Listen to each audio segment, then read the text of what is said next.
경매 나랑 안 맞아 끝물이야 하면서 떠나시는 분들 진짜 많죠. 그런데 이상하게 똑같은 생초보인데도 시작하자마자 돈을 버는 사람들이 있습니다. 제가 서울과 지역을 발로 뛰면서 수많은 수강생들을 멘토링 하다 보니까 이 돈 버는 초보들에게는 딱 한 가지 진짜 다른 점이 있었는데요. 똑똑해서가 절대 아닙니다. 맨날 책상에 앉아서 완벽한 비법만 찾고 계신다면 오늘 이 영상이 여러분의 통장을 바꿔놓을 겁니다. 이 영상 끝에 초보자분들을 위한 특별한 선물도 있으니까 절대 놓치지 마세요. 끝까지 시청 부탁드리겠습니다. 부동산 경매 PT 받으세요. 부동산 경매 때문에 와 있지만 돈을 모을 수 있는 방법이 지금 예금하고 주식하고 부동산 세 개가 있잖아요. 정선님은 어느 쪽에 지금 자산 배분이 제일 크세요? 아무래도 부동산이 제일 크죠. 맞아요. 근데 주식은 거의 조금밖에 없습니다. 강현님은 어디가 포지션이 제일 크세요? 저는 지금 부동산으로 월세 하나 받고 있고요. 네네. 그 다음에 주식도 조금 들어가 있어요. ETF로. 오, 적금은 네네. 그냥 따로 통장으로 모으고 있는 돈? 그래서 좀 골고루 들어가 있는 것 같은데 금액적으로 보면 부동산에 가장 많이 들어가 있습니다. 그렇죠. 그래요? 지금 한국 사람들이 대부분 그렇죠. 부동산으로 많이 네. 들어가 있죠. 사실 부동산을 살려고 하면 저금이 돼 있거나 아니면 주식을 팔아서 부동산을 살 수 있어야 하잖아요. 네. 시드가 적기 때문에 부동산에 투자를 많이 못하는 건데, 다시 생각해보면 부동산이 하나면 그 부동산을 팔아서 더 좋은 부동산으로 가기가 좀 어렵잖아요. 본인이 살고 있는 주택 말고 다른 부동산을 꼭 갖고 있는 걸 추천드려요. 그래야 그 부동산을 팔아야 다시 돈이 커지고 또 커진 돈으로 또 다시 투자를 하고 이런 선순환을 만들어야 되니까 자기가 살고 있는 집은 투자의 대상이 아니다. 다른 부동산을 더 사셔야 된다. 이게 제가 항상 말씀드리는 거고, 다음 장으로 한번 가볼게요. 여기서 소득을 한번 볼게요. 지금 보면 정선님은 근로소득, 그 다음에 강현님은 사업소득, 그죠? 요 두 개의 소득을 통해서 자본소득을 얻으려고 하는 건데, 자본소득이라고 말하면 부동산을 사서 시세 차익을 얻거나 아니 부동산을 사서 매월 임대료를 얻기 위해서 지금 근로소득이나 사업소득을 통해서 부동산을 살려고 대부분 노력을 하고 있죠. 그래서 근로소득을 키우는 것과 사업소득을 키우는 것이 중요하다. 그래서 결국 부동산을 통해서 우리가 자본소득을 얻으려고 하고 있는 거죠. 다음 페이지 가볼게요. 그럼 여기서 차익형 부동산하고 수익형 부동산 두 개로 나눌 수 있는데, 여기서 차익형 부동산은 쉽게 말하면 아파트, 그죠? 토지, 재개발, 재건축 이런 게 될 테고요. 수익형 부동산 같은 경우에는 상가, 오피스텔, 다가구, 그다음에 뭐 빌딩, 지식형 산업센터 이게 있는데, 이 둘 중에 혹시 정선님은 수익형 부동산, 월세 받는 부동산이 지금 있으세요? 없습니다. 요거에 대한 투자의 계획도 좀 있으신가요? 왠지 네. 이렇게 그 세입자랑 대하고 이렇게 커뮤니케이션하고 이런 게 좀 어렵지 않을까 이런 생각이 있어가지고 네네. 저는 매도를 하고 싶은 생각이 더 커요 지금. 강희님 월세 받는 아파트 갖고 계시는데 뭐 크게 불편함 없으세요? 예전에 다녔던 회사 동기가 살고 있어서 네네. 지금 현재 월세 시세보다 조금 더 많이 받고 있어요. 그때 당시에 계약을 아, 좀 그래요? 좋을 때 해가지고 그래요? 지금 월세는 밀린 적은 없고 잘 들어와요? 네, 따박따박 잘 넣어주더라고요. 임차인 잘 맞는 것도 복이죠? 네. 네네. 맞아요.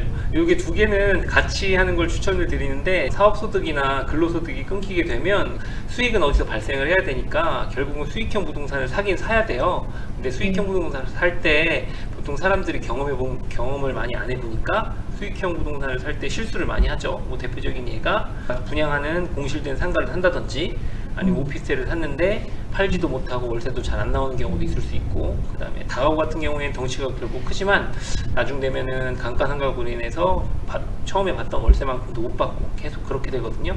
그래서 지금 수익형 부동산을 살 때는 제가 생각하기에는 차익형 부동산에서 어느 정도 수익을 거두어서 거기서 조금씩 수익형 부동산으로 넘어가는 걸 추천을 드려요.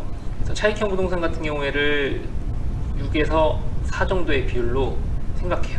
아니면 여기를 7대 3 이 비율로 자산 배분을 하기를 제가 추천드리거든요. 10을 기준으로 했을 때 나이가 들면 들수록 점점 비율이 수익형 부동산이 4에 가까워야 결국 노후에 편안하게 지낼 수 있으니까, 처음에 젊었을 때는 수익형 부동산보다는 차익형 부동산으로 투자할 수 있는 시드를 좀 늘리고, 나중에 근로소득이 멈춰지는 시점 아니면 증가하지 않는 시점에서는 수익형 부동산으로 어느 정도 투자하시는 걸 추천드립니다. 네, 경매임이 제가 제일 좋아하는 말이 요거 같아요. 모든 책임은 나에게 있다. 요거거든요. 오늘 저희 회원님이 법원 가서 입찰을 했는데 남편분 이름으로 입찰을 했어요. 근데 인감증명서를 안 넣으셨어요. 1등 하셨는데 그걸 깜빡하고 못 짚어드렸어요. 안타깝죠? 예. 지금 2번 떨어지고 3번째 입찰인데 낙찰이 되셨는데 실수를 하셨단 말이에요. 저도 꼼꼼히 봤어야 되는데 못 챙겨드린 것도 있지만 경매라는 게 모두 다 내 책임이거든요.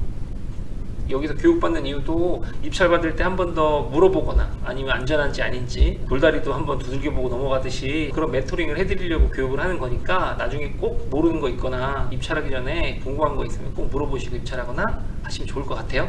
하지만 그리고 물어볼 사람이 있거나 멘토링 해줄 사람이 있다고 하면 안전하게 가실 수 있으니까 도와드리도록 할게요. 그 다음에 부동산 필수 어플, 요거 제 핸드폰에 있는 거 다운받은 거거든요. 요 중에 본인이 알고 있어도 되고요, 핸드폰에 깔려 있어도 됩니다. 몇 개 있는지 한번 보시겠어요?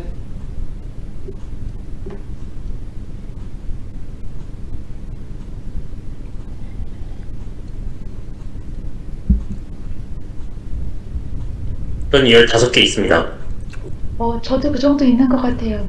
부동산 지인, 호갱노노, 아파트 실거래가, 리치고 이 중에 어떤 거 제일 많이 쓰세요? 저 중에는 호갱노노를 좀 많이 봤던 것 같고요. 네네. 저는 아실 많이 봤습니다. 그래요. 네. 그래픽은 사실 호갱노노가 더 예쁘고요. 상권이랑 아파트 전체 시세를 바라보기에는 호갱노노가 좋고, 개별성으로 보기에는 아파트 실거래가가 더 좋아요. 어떤 걸 쓰셔도 무방은 하지만 쓰는 데 있어서 불편함은 없으셔야 돼요. 예를 들어 네. 아파트에 어떤 걸 조사를 갔다, 실거래가를 됐던 갭투자가 됐던 어떤 거를 조사를 가더라도 한 가지 어플은 완전 특화돼서 쓸 수 있어야 되니까 지금 기본적으로 호갱노노나 아실 2개를 제일 많이 쓰죠.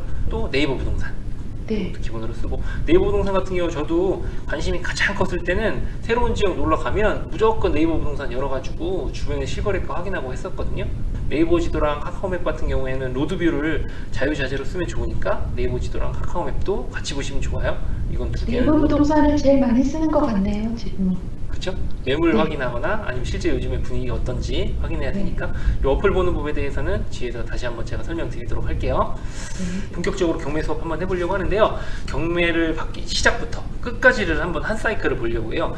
낙찰자 입장에서 몇 번부터 보게 되면 8번부터 보실 거예요. 왜냐면 1차 매각 100% 때는 사실 안 보게 되잖아요. 그쵸? 100% 때는 이런 물건이 있구나 라고 보게 되고, 그 다음에 한번 유찰이 되면 그 다음부터 입찰을 한번 들어가 볼까 라고 생각하잖아요. 그럼 실질적으로 보는 때는 언제냐면 8번부터 볼 거예요. 그 다음에 유찰된 물건을 결국 낙찰을 받고 매각허가 결정이 떨어진 후에 그 다음에 잔금 납부하는 요 과정인데, 보통 8번, 9번, 11번 3개만 알고 끝나요. 근데 이 3개만 아는 것과 이 전체의 과정을 아는 게 실력 차이에 있어서 엄청난 차이가 있기 때문에 꼭 다 아셔야 돼요. 전체의 과정을 차례대로 한번 설명드리면서 이걸 통해서 우리가 경매에 볼 때 어떤 걸 봤으면 좋을지, 아니면 이걸 보게 되면 경매에서 유리하다 이런 과정을 보려고 해요. 왜냐면 전체적으로 다 필요하니까요. 첫 번째 1번부터 한번 볼게요. 1번에 경매 신청을 1월 1일에 하게 되면 시간적으로 말씀드리는 거예요. 가장 빠르게 단기간에 처리가 끝나면 배당까지 8월 5일, 약 7개월 정도 걸려요. 정말 빠르게 갔을 경우에. 근데 이제 다가구처럼 안에 있는 임차인이나 이해관계가 많게 되면 이게 1년을 넘거나 최대 2년까지 가기도 해요. 그래서 짧게는 6개월, 길게는 2년이라고 하는 이유가 정말 속행으로 빨리 가게 되면 6개월 안에 끝나고요. 보통 일반적으로는 8개월에서 9개월 정도 걸린다고 생각하시면 되고, 사실 이 배당 과정을 모르셔도 관계는 없죠. 왜냐하면 낙찰자는 배당에 참여하지 않으니까. 오늘 수업을 듣게 되시면 배당까지도 꼭 아는 게 중요하다고 판단하실 거예요. 1번 경매 신청부터 볼게요. 경매를 신청할 때 이겁니다. 우선 임의경매, 강제경매, 형식적 경매를 떠나서라도 경매 신청을 누가 할까요? 경매 신청이 어떤 경우에 누가 하는 게 일반적일까요? 채권자. 채권자들 하겠죠. 맞아요. 채권자라고 말하면 돈을 빌려준 사람이 되겠죠? 돈을 빌려준 사람. 돈을 빌려준 사람은 우리가 일반적으로 아는 사람 누가 있어요? 은행. 맞아요. 은행. 그 다음에 또 누가 빌려주기도 할까요? 임차인. 임차인 좋습니다. 임차인. 또 누가 있을까요? 사적인 채무 채권 관계 있는 사람들. 맞아요. 우리가 일반적으로 돈을 빌렸을 때 가장 일반적인 게 신용카드. 맞아요? 신용카드. 그 다음에 또 뭐 있을까요? 마이너스 통장? 그 다음에 대부? 이게 일반적인 경우겠죠? 이렇게 돈을 빌려 쓴단 말이죠. 은행에서 돈을 빌려준 경우와 신용카드, 마이너스 통장, 대부에서 빌린 게 차이점이 있어요. 이거 꼭 아셔야 하거든요. 이 차이를 한번 보려고 하는 건데 보세요. 은행에서 빌려준 경우와 신용카드나 마이너스 통장 대부 이렇게 제가 구분진 이유가 뭘까요? 이거를 은행은 근저당을 잡을 수 있고 나머지 것들은 근저당을 못 잡아서 맞아요. 그랬을까요? 맞아요. 강현님이 정확하게 얘기했어요. 은행에서 돈을 빌릴 때는 근저당이라는 걸 잡죠. 어디 등기부등본에 맞죠? 을구의 표기가 되겠죠. 그러면 신용카드나 마이너스 통장이나 대부에 돈을 빌렸다고 하는 거는 근저당을 잡은 게 아니고 개인의 신용을 보고 빌려준 거죠. 마이너스 통장이나 신용카드나 대부업체 돈을 빌릴 때는 정선님의 신용도를 보고 빌려준 거예요. 그러면 은행에서 돈을 빌린 거는 근저당이라고 저희가 표현을 하고 을구에 표시되고요. 마이너스 통장이나 신용카드 대부업체 같은 경우에는 신용으로 한 대출이기 때문에 갑부에 표시되는데 신용카드 마이너스 통장 대부업체는 만약에 내가 밀린 돈을 못 받게 됐다. 그럼 어떤 절차를 통해서 경매를 신청하게 될까요? 바로 소송이요? 맞아요. 소송을 통해서 네. 압류나 가압류를 걸고 압류나 가압류를 건 걸 가지고 승소 판결을 통해서 결국 경매를 신청하게 되거든요. 제가 이렇게 길게 설명하는 이유가 정말 중요해서 그런 거예요. 만약에 은행이 근저당을 통해서 경매를 신청했다 그러면 임의 경매가 돼요. 그 다음에 마이너스 통장이나 대부업체 신용카드를 통해서 경매를 신청했다 그럼 이거 같은 경우에는 강제 경매 이렇게 되거든요. 그럼 임의 경매랑 강제 경매를 굳이 구분하는 이유가 있을까요? 제가 가장 차이가 어떤 게 있을 수 있을까요? 임의 경매 같은 경우에는 배당 순서가 정해져 있어요. 예를 들어 은행이 첫 번째 빌려줬다. 임차인이 나중에 들어왔다. 그럼 임차인은 후순위 임차인이 되니까 은행에서 먼저 가져가게 되죠. 하지만 신용카드나 마이너스 통장이나 대부 같은 경우에는 신용을 보고 빌려준 거기 때문에 순서대로 나눠가는 게 아니고요. 이 사람들이 모두 모여서 비율대로 나눠가져요. 그걸 안분배당이라고 하는데 그럼 강제성을 따졌을 때 근저당의 힘이 훨씬 세요. 왜냐면 얘는 순서를 정했기 때문에. 밑에 신용카드나 마이너스 통장 대부로 경매를 신청하게 되면 강제 경매는 힘이 약하다고 보시면 돼요. 여기 두 개를 꼭 구분하셔야 한다. 그리고 하나 더. 여기 밑에 형식적 경매. 이건 무슨 뜻일까요? 상속이나 이런 거 받았을 때 네네. 그냥 지분을 나누거나 그러기 위해서 하는 경매라고 알고 있어요. 맞아요.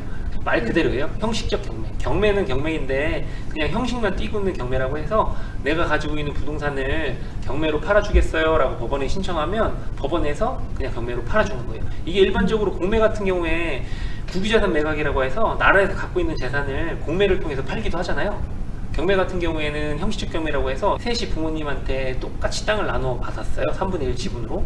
그런데 의견이 맞지 않아서 이걸 팔고 싶은데 못 파는 경우에 예를 들어 제가 법원에 셋이 지금 의견이 일치하지 않아요. 이거 좀 팔아주세요 라고 말하면 법원에서 이 부동산을 팔아주게 되는데 가장 장점이 뭘까요? 형식적 경매가 나오게 되면 당연히 명도도 필요 없고요. 왜냐면 너희가 팔아달라고 해서 판 거니까. 그죠? 그래서 형식적 경매는 어쩌면 제일 경매 중에 쉽고 유리할 수 있다 라고만 지금 얘기하고 갈게요. 뒤쪽에서 지분 경매할 때 자세히 한번 설명해 볼게요. 임의 경매, 강매 이 용어를 모르거나 정확하게 머릿속에 인지하지 않으면 권리 분석할 때 정말 힘들어요. 그래서 꼭 임의 경매와 강제 경매를 구분할 수 있어야 돼요. 그래서 이렇게 경매 신청할 때 세 가지 방법으로 경매를 신청한다. 그럼 임의 경매 같은 경우에는 대출이자를 3개월 이상 연체하게 되면 은행이 법원에 바로 얘기하죠. 3개월 연체이자 됐으니 바로 경매를 신청해 주세요 라고 하면 불과 채 3일 안에 경매 신청이 바로 돼요. 왜냐면 이미 모든 증빙이 다 완료가 됐으니까. 하지만 신용카드 마이너스 통장 대부업체에서 빌렸다고 하면 압류를 통한 판결 소송으로 경매를 신청할 때까지는 3개월이라는 시간이 걸리게 되니까 경매를 신청함에 있어서도 근저당이 훨씬 빠르고 간편하다 이렇게 보시면 될 거예요. 그 다음에 두 번째, 경매 개시 결정. 은행에서 지금 대출이자를 내지 않아요, 아니면 마이너스 통장을 쳤는데 그 돈을 저한테 주지 않아요 라고 판결이 되면 경매 개시 결정을 하게 되는데, 그 경매 개시 결정이라고 하면 등기부에 이렇게 날짜가 콱 하고 바뀌어요. 이렇게. 그죠? 법원에서 직권으로. 왜냐면 등기부 관리하는 데는 법원이니까 이 등기부에 강제 개시 결정이라고 딱 찍어버리면 요거 이 부동산 소유자한테 알고 찍을까요? 아니면 법원이 마음대로 찍을까요? 마음대로 찍을 것 같아요. 맞아요. 네. 이거 등기부 소유자한테 나 이거 찍을 거야 라고 말 안 해요. 법원에서 그냥 확 찍어버린단 말이에요. 이거 찍히면 부동산에 가면 이거 매매 거래나 아니면 월세나 전세가 가능할까요? 안 되죠. 안 가능해. 불가능하죠. 그러니까 이게 찍힌 거를 집주인이 보게 되면 아마도 부동산에 달려가서 빨리 팔아서 이걸 지우고 싶거나 아니면 누군가에게 돈을 빌려서 이걸 말소시키고 싶을 거예요. 그리고 나서 세 번째, 감정평가하고 현황조사를 하게 되는데, 감정평가, 현황조사 한번 생각해 볼게요. 법원에서 경매가 시작됐다라고 말하면 두 가지 행위를 투 트랙으로 타요. 첫 번째는 감정평가를 보내고, 두 번째는 법원 집행관을 보내서 그 부동산이 잘 있는지를 확인하게 돼요. 그러면 경매를 신청한 사람은 그냥 신청하는 건 아니고요. 경매 신청 비용이라는 걸 내야 경매를 진행할 수 있거든요. 그 비용을 통해서 감정평가사님한테 일정 금액을 주고 법원도 수수료를 받아야 하니까 그 비용으로 출발하는 건데, 첫 번째, 감정평가사님이 그 부동산에 찾아가서 그 부동산이 잘 있는지, 실제 시세는 얼마나 하는지, 주변의 상황은 어떤지 감정평가라는 걸 해오게 되고, 두 번째로는 법원 집행관이 가서 실제 그 부동산이 신청한 부동산과 일치하는지, 그 안에 임차인이나 점유자가 누구인지까지 간단하게 확인할 수 있게 되죠. 여기서 법적 구속력을 갖고 있는 건 하나도 없어요. 감정평가사님도 마찬가지, 법원 집행관도 마찬가지. 이거는 단지 참고 자료일 뿐인 거죠. 예를 들어서 감정평가사님 10억에 조사를 해왔는데 법원 직권으로 8억부터 시작할 수도 있고요. 물론 아파트에서는 그런 경우가 드물지만, 법원 집행관이 현황조사 내역서를 해왔다고 해서 그걸 100% 믿으면 되냐? 사실 안 되죠. 가장 문제인 경우가 인수받는 임차인이 있는데 현황조사서에 나와 있는 법원 집행관의 말을 듣고 만약 입찰해서 낙찰까지 받았다. 그러면 그 믿을 수 있는 내용은 아니니까 우리가 꼭 알아야 될 건 매각 물건 명세서에 나와 있는, 그죠? 법원 위에 도장이 찍혀 있는 그 문서만 참고 자료를 해야 된다. 경매를 시작하게 되면 감정평가사님과 법원 집행관님이 부동산을 조사하러 간다. 그리고 나서 첫 번째, 경매 기일 결정 혼당물. 이게 무슨 뜻이냐? 경매가 이제 시작했어 라고 여기 채권자들, 이해관계자들한테 법원에서 모두 문서로 다 뿌리거든요. 그럼 결정적으로 이 문서가 도착한 날 모든 사람들이 경매가 시작됐음을 진짜로 알 수 있을 거예요. 예를 들어 소유자도 마찬가지고요. 임차인, 채권자들, 등기부에 나와 있는 모든 사람들, 심지어는 나라에 있는 국세를 담당하고 있는 지자체라든지 아니면 세무서까지 모두 이 우편물이 날아가요. 여기 경매가 시작됐으니까 여기에 관련돼 있는 사람들 어떤 돈을 얼마나 받고 싶은지 준비하고 있어? 라고 하면 그 채권이 얼마인지 나한테 정확하게 알려줘야 돼 라고 등기 우편으로 모두 한 번에 내보내요. 이 과정까지가 1월 7일이거든요. 엄청 빠르죠. 법원에선 아주 신속하게 간다. 이게 법원의 이제 순기능이라고 말씀드리는 거는 맡겨있는 채권을 법원을 통해서, 경매를 통해서 매각해서 그 금액을 환가해서 거기에 채권자들한테 나눠 갖게 되는 거잖아요. 만약 이 과정이 없다고 하면 은행에서 과연 대출을 해줄까요? 못 해줘요. 은행에서도 돈을 못 빌려주죠. 왜냐하면 내가 빌려줬는데 경매라는 제도가 없으면 그 부동산을 팔아서 내가 다시 돈을 돌려받을 수 있는 확률이 적어지니까 아마도 경매의 기능은 제가 보기에 있어서는 아주 선순환적인 구조를 이뤄내는 좋은 제도다라고 보시면 좋을 것 같아요. 하지만 누군가는 피해를 입으니까 그건 어쩔 수 없는 거라 생각해요. 그 피해라고 말하면 집주인은 아닐 테고요. 그 안에 있는 후순위 임차인이 될 거예요. 그래서 조심하셔야 될 건, 저희가 경매를 배우니까 후순위 임차인의 입장에서도 충분히 생각을 하셔야 나한테도 피해가 없거나 아니면 그 후순위 임차인의 마음을 이해하고 나중에 명도나 낙찰을 받게 됐을 때도 좀 더 쉽게 수월하게 다가갈 수 있으니까 이렇게 생각해 보도록 할게요. 그 다음에 배당 신청. 이 배당 신청이 무슨 뜻이냐면 아까 문서가 다 날라왔다고 했었죠. 그럼 배당 신청 기일이라는 게 그 안에 포함이 돼 있어요. 3월 22일까지 너 배당이 얼마인지 정확하게 법원에 제출해 라고 말하는 거예요.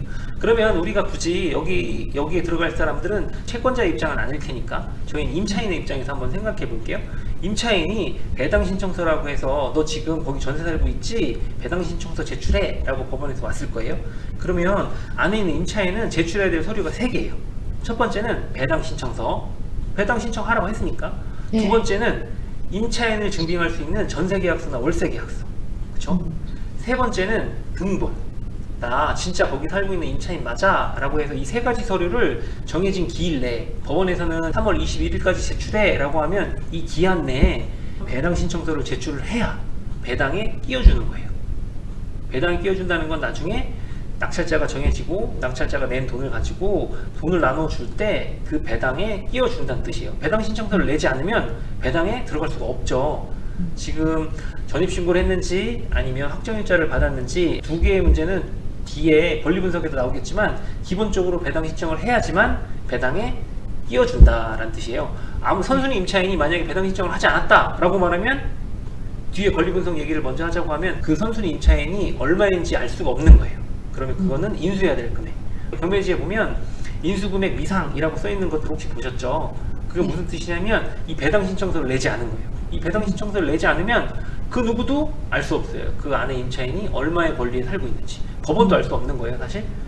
그쵸? 만약이라도 현황조사를 나갔는데 법원 집행관한테 저 여기 1억에 전세 살고 있어요 라고 말했는데 그게 법적 구속력이 있느냐? 없는 거예요. 구두로 전달됐을 뿐이니까. 그러면 그 법적인 문서를 확인하려고 하면 배당 신청서를 통해서 접수된 문서를 가지고 법원이 그걸 확인하고 매각 물건 명세서에 정확하게 기입을 해야 그게 법적인 효력이 발생이 되는 거예요. 그렇죠?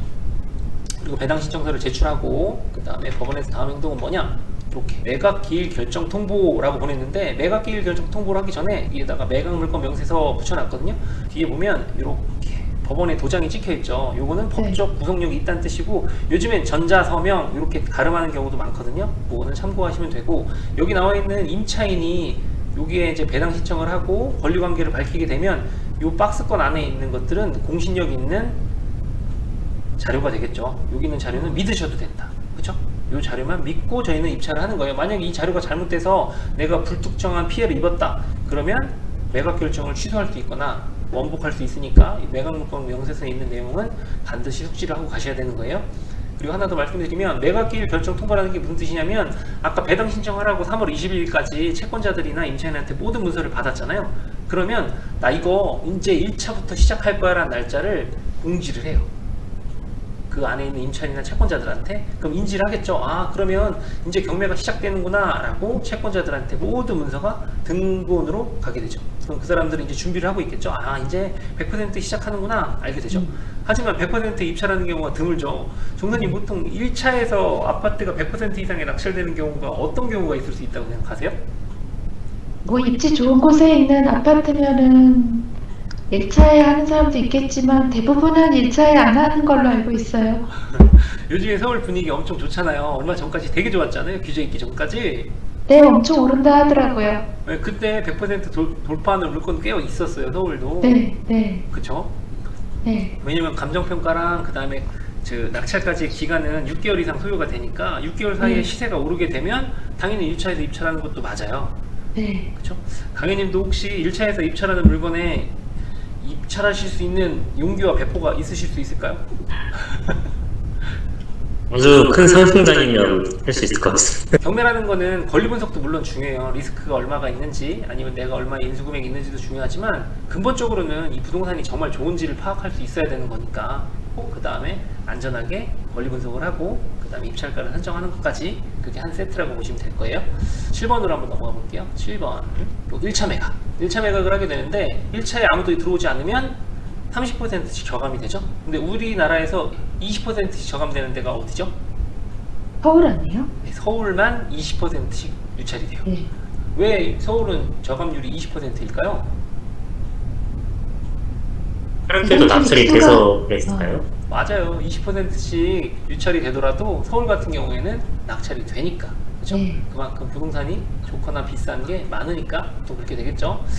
1차에서 유찰이 되고 2차로 넘어가게 되면 이 기일이 얼마나 걸릴까요? 1차에서 2차까지의 기일. 그래서 1차에 유찰이 되고 2차의 물건이 나올 때까지는 34일이 걸린다. 그러면 하나만 더. 1차에 입찰할 수 있는 기간은 며칠이나 될까요? 1차에 100% 입찰할 수 있는 기간. 물건이 공고가 되고 나 이거 물건 이제 경매에 나왔어요 라고 하고 100% 입찰할 수 있는 그 기간 1차에 입찰할 수 있는 기간을 말씀드리는 거예요. 그 시간은 얼마일까요? 34일일까요? 짧아서 15일로 찍어보겠습니다. 2주입니다. 2주. 2주. 아, 그러면 제가 아까 100% 입찰할 수 있다고 말했던 기간은 얼마일까요? 2주예요. 2주네요. 물건을 보고 2주 안에 나 이거 입찰할 거야 라고 결론을 내려야 되니까 경쟁률이 생각보다 적겠죠. 엄청 부지런해야 될 테고 물건도 정말 꼼꼼히 보고 2주 안에 모든 결정을 내려야 되니까 실제 100%에서 입찰하는 사람들은 상당히 고수일 가능성이 커요. 그죠? 엄청난 결단력과 실제로 준비하고 있어요. 입찰을 하고 2주 안에 이 결정을 하려고 하면 어떤 물건이 나오면 난 사야지 이 정도의 금액이면 난 살 거야 아니면 나는 대출을 얼마큼 일으킬 수 있어 내 투자금은 얼마야 라고 벌써 다 준비가 돼야 이 단기간 2주 안에 입찰을 하고 낙찰까지 받을 수 있으니까 이 기간 내에 낙찰받기는 상당히 어려워요. 그리고 매각물건 명세서는 입찰 7일 전에 확인할 수 있어요. 네. 매각물권명태서는 단 7일 전에 공개할 수 있으니까 실제로 100% 입찰하기는 정말 쉽지 않다. 그죠? 준비를 꼼꼼히 하셔야 된다. 그리고 진짜로 아파트 100% 입찰하시면 다른 사람들은 되게 뭐야 이러지만 진짜 고수들만 100% 입찰할 수 있어요. 저희 회원님들도 그렇게 하셨고, 이렇게 해서 낙찰이 결정됐어요. 낙찰이 되면 최고가 영수증이라고 해서 어설픈 종이 한 장을 나눠주거든요. 그 한 장을 받게 되면 그게 가계약서랑 똑같아요. 그 한 장이 그걸 받게 되죠.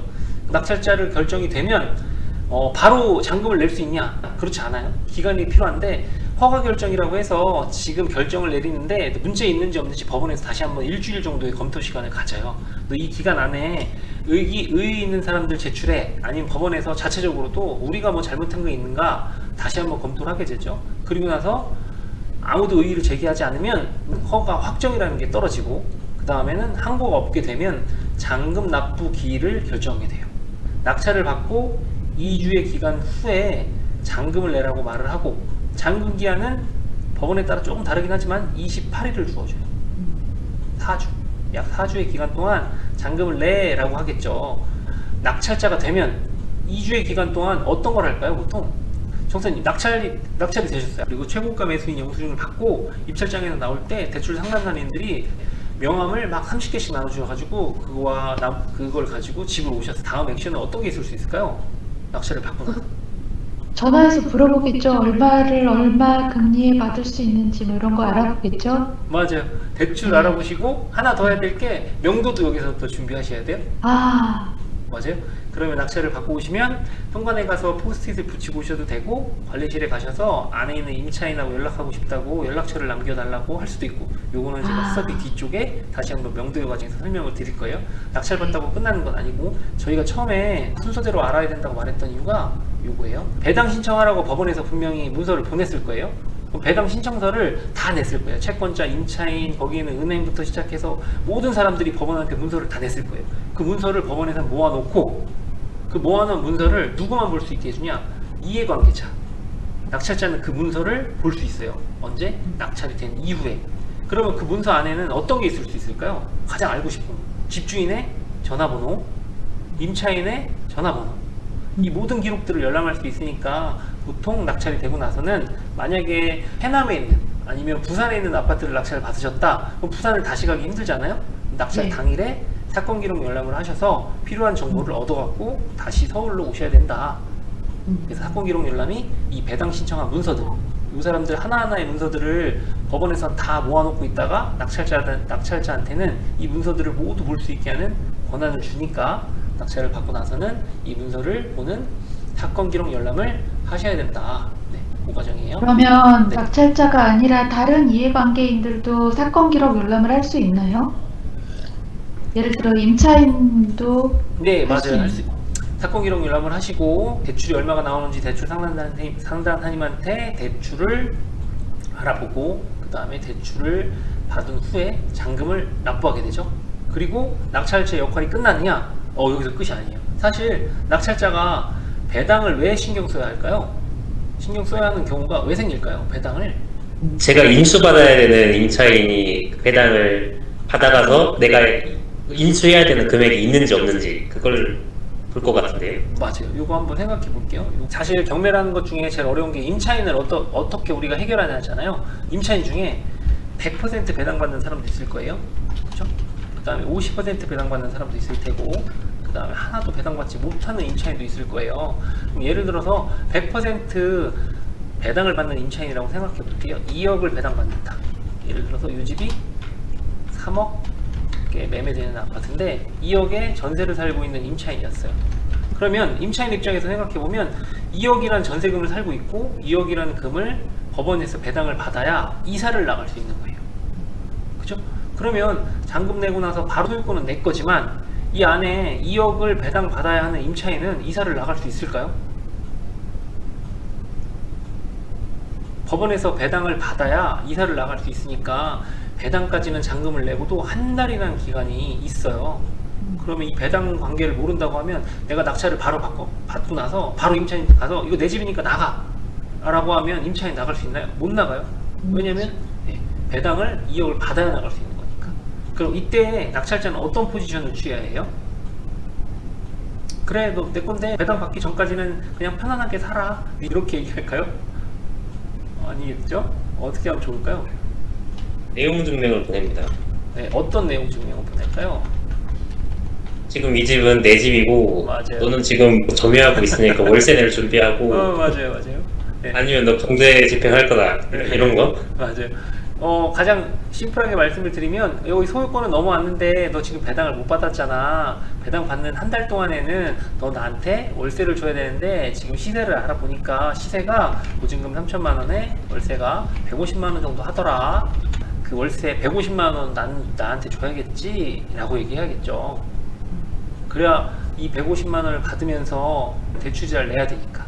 그래서 현재 월세 시세를 조사하셔서 임차인한테 바로 나가 라고 말한다기보다는 이거 소유권은 내 거지만 너 배당받는 한 달 동안 내가 살게 해줄 테니까 150만 원을 나한테 월세를 줄 수 있겠어? 100% 배당을 받는 임차인을 명도하는 과정이 어려울까요? 쉬울까요? 쉬울 것 쉬울 같아요. 것 같습니다. 왜 쉬울까요? 저거 배당 받으려면 그 낙찰자 도장 필요했던가요? 맞아요. 저것도? 맞아요. 임차인이 법원에서 배당을 받으려면 낙찰자의 명도 확인서가 필요하다. 그죠? 명도 확인서라고 하면 명도를 했습니다 라고 해서 제 인감 도장을 찍고요. 그 다음에 인감 증명서를 첨부해야 돼요. 그죠? 사실 이게 낙찰자한테는 가장 큰 무기일 수 있어요. 그죠? 요 명도 확인서를 주는 조건. 첫 번째, 일단 네, 저기 월세를 받아야 될 것 같습니다. 네, 월세도 받을게요. 두 번째, 관리비도 다 냈는지. 네, 미납관리비도 전부 다 내. 세 번째, 청소도 하고 나가. 이 정도까지 시킬 수 있겠죠? 네. 그래서 저희는 그럼 앞으로 어떤 것들을 낙찰받으면 제일 좋을까요? 집주인이 살고 있는 아파트, 임차인이 살고 있는 아파트. 임차인이 살고 있는 아파트를 낙찰받으셔야 명도가 제일 쉬워요. 집주인이 살고 있는 아파트만 먼저 보이게 되거든요. 하지만 좀 겪다 보면 임차인이 살고 있는 아파트를 낙찰받아서 임차인하고 협의하는 게 낙찰자한테는 훨씬 수월하구나 라는 걸 느끼시게 될 거예요. 그것도 이번 교육 과정을 통해서 아시게 될 거예요. 여기까지 과정 다시 한번 정리 한번 해볼게요. 앞으로 넘어가서 정말 중요합니다. 왜냐면 이 과정을 제가 권리 분석할 때 계속 설명드리는데 이 과정이 머릿속에 어느 정도 있으셔야 권리 분석할 때도 어렵지 않게 할 수 있을 테니까 한번 볼게요. 경매 진행 시간별 요약이라고 제가 했어요. 첫 번째, 경매 신청. 은행이나 가압류나 형식적 경매를 통해서 경매를 신청한다. 그 과정이 임의 경매, 강제 경매, 형식적 경매 세 가지 경매를 통해서 경매를 신청할 수 있다. 두 번째, 경매 개시 결정을 한다. 법원에서 등기부 등본에 이거 경매 나가 라고 등기를 받게 되죠. 받게 되면 소유주는 엄청난 프레스를 압력을 느끼게 된다. 그리고 나서 법원에서 감정평가사님과 법원 집행관을 통해서 현황 조사를 하게 된다. 그 다음에 경매기일 결정 송달문을 보내게 되는데 이 안에는 배당 신청서가 들어있다. 그래서 이해관계자들한테 모든 문서가 나가면서 이해관계자들이 이 문서를 보는 순간 경매가 나감을 직감할 수 있겠죠. 월세를 내고 있는 임차인이라고 하면 이 문서를 받는 그 순간부터 월세를 내지 않을 거예요. 그리고 나서 이 문서 안에는 3월 21일까지 배당 신청을 해 라는 문서가 들어있을 거예요. 임차인 같은 경우에는 전세계약서, 그 다음에 두 번째는 배당 신청서, 세 번째는 등본을 첨부해서 3월 21일까지 배당 신청을 해야지만 경매가 끝난 후에 배당에 참여할 수 있게 된다. 그리고 배당 신청서가 모두 접수가 끝나면 법원에서는 매각 기일 결정을 하게 되는데 이 뜻은 뭐냐? 나 1차 100%는 4월 18일에 시작할 거야 라고 모든 관계자들한테 통보를 하죠. 그리고 4월 18일에 1차 매각을 하게 되는데 1차 매각을 할 때의 기간은 단 2주밖에 주어지지 않는다. 그리고서 아무도 입찰하지 않으면 유찰이라는 걸 하게 되고 1차와 2차의 유찰 기간은 34일 정도 주어진다. 34일 후에 결국 낙찰자가 결정이 되면 낙찰 허가 확정이 되기까지는 2주가 걸린다. 그죠? 항고가 없이 잔금 기일이 정해지면 잔금 납부 기일은 약 28일 정도 걸린다. 28일 후에 대출을 일으켜서 모든 잔금을 납부하게 되면 그거를 접수한 경매 법원에서는 약 한 달 뒤에 배당을 하고 이 경매가 끝나게 되는 이게 한 사이클이에요. 제가 이걸 그런데요. 네. 4번하고 5번 그 사이에는 왜 이렇게 기간을 많이 줘요? 매각기일 결정문을 송달하고 배당 신청까지의 기일은 무슨 뜻이냐면 안에 있는 임차인들 이해관계자들한테 문서를 다 보내잖아요. 네. 단 한 명이라고 하면 이 기간이 되게 짧아요. 주인이 살고 있는 집에 근저당이 은행밖에 없자. 그럼 이 기간이 상당히 짧고요. 근데 여기 이해관계자들 마이너스 통장부터 대부업체까지 쭉 있으면 이 기간이 사실 긴 게 맞아요. 근데 통상적으로 아파트 같은 경우에는 이 정도의 기간이 들고 다가구나 아니면 이해관계자들이 많다고 하면 법원에서 이 기간을 더 늘리기도 하고요. 요 기간이 짧으면 짧을수록 배당까지의 기간이 짧겠죠. 요 사이에 계속 의의 신청을 하거나 이해관계자들이 어떤 의견을 낼 수 있는 기간이 4번하고 5번이에요. 4번하고 5번이 기간이 제일 길어요. 사실 이렇게 매각기일 결정 통보한 다음부터는 변경하기 사실 힘들죠. 이때부터는 경매 신청자만 변경할 수 있는 가능성이 커지니까 4번하고 5번의 기일이 쭉 늘어날 수 있다. 이렇게 생각하시면 제일 좋을 것 같아요. 네. 요거 다시 제가 설명드리겠지만 뒤에서도 요거 임의경매, 강제경매, 형식적 경매 정말 중요합니다. 요거 머릿속에 꼭 넣으셔야 돼요. 왜냐면 권리 분석할 때 이거를 구분하셔야 권리 분석이 쉽게 진행될 테니까요. 다음으로 넘어가 보겠습니다. 요거는 쭉 넘어가도록 하고요. 요거는 의미에 관한 거니까. 그다음에 요거 혹시 가압류, 가처분, 가등기 이런 게 있거든요. 요거 두 개만 알고 갈게요. 가처분하고 가등기. 요거 만약에 가처분이 걸려있는 경매물건이 나왔다. 안 하실 거죠? 가등기가 걸려있었다. 안 하실 거죠? 보통 이런 거 특수물건이라고 하는데 간단히 한번 알아보고 넘어갈게요. 가처분과 가등기의 차이 알으시면 좋고 모르셔도 크게 무방하지만 그래도 한번 알아보고 가겠습니다. 다른 물건들은 어렵지 않고 가압류나 뭐 압류나 이런 것들은 다 해결이 되지만 가처분과 가등기만 알아보고 가겠습니다. 가처분, 가등기 두 개만 보내볼게요. 가처분 우선 가등기가 더 쉬우니까요. 가등기부터 해볼게요. 가등기 등기했다는 것 중에 등기부 등본에 임의로 등록을 해놓겠다는 뜻이잖아요.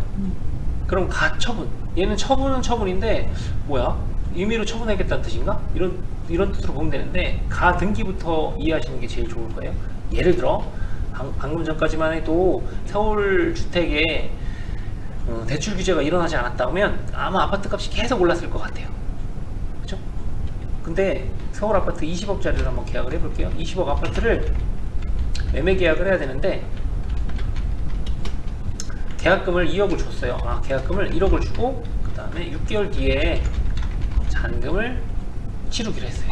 이렇게 계약을 했다 생각해 볼게요. 근데 6개월 뒤에 잔금을 치르려고 하다 보니까 26억으로 가격이 올랐어요. 30억으로 할게요. 30억으로 아파트 가격이 폭등 이렇게 했어요. 그럼 집주인은 어떻게 행동할까요? 안 팔려고 배액 배상을 하고 그냥 해지하려고 할 것 같아요. 맞아요. 네. 배액 배상 하겠죠? 배액 배상이 한 2배에서 3배이지만 기본적으로 2배. 그럼 2억 물어주고 그냥 30억에 파는 게 낫겠죠. 이런 행위가 뻔하다고 하면 어떤 행위를 하냐? 가등기 하는 거예요. 언제 가등기 하냐면 가등기를 언제 하냐면 예를 들어 이 계약을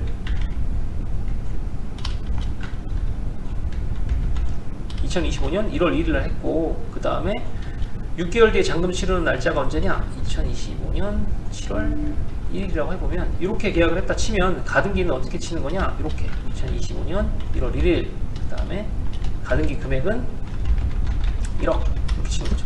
이게 무슨 뜻이냐? 나 등기 벌써 올렸어.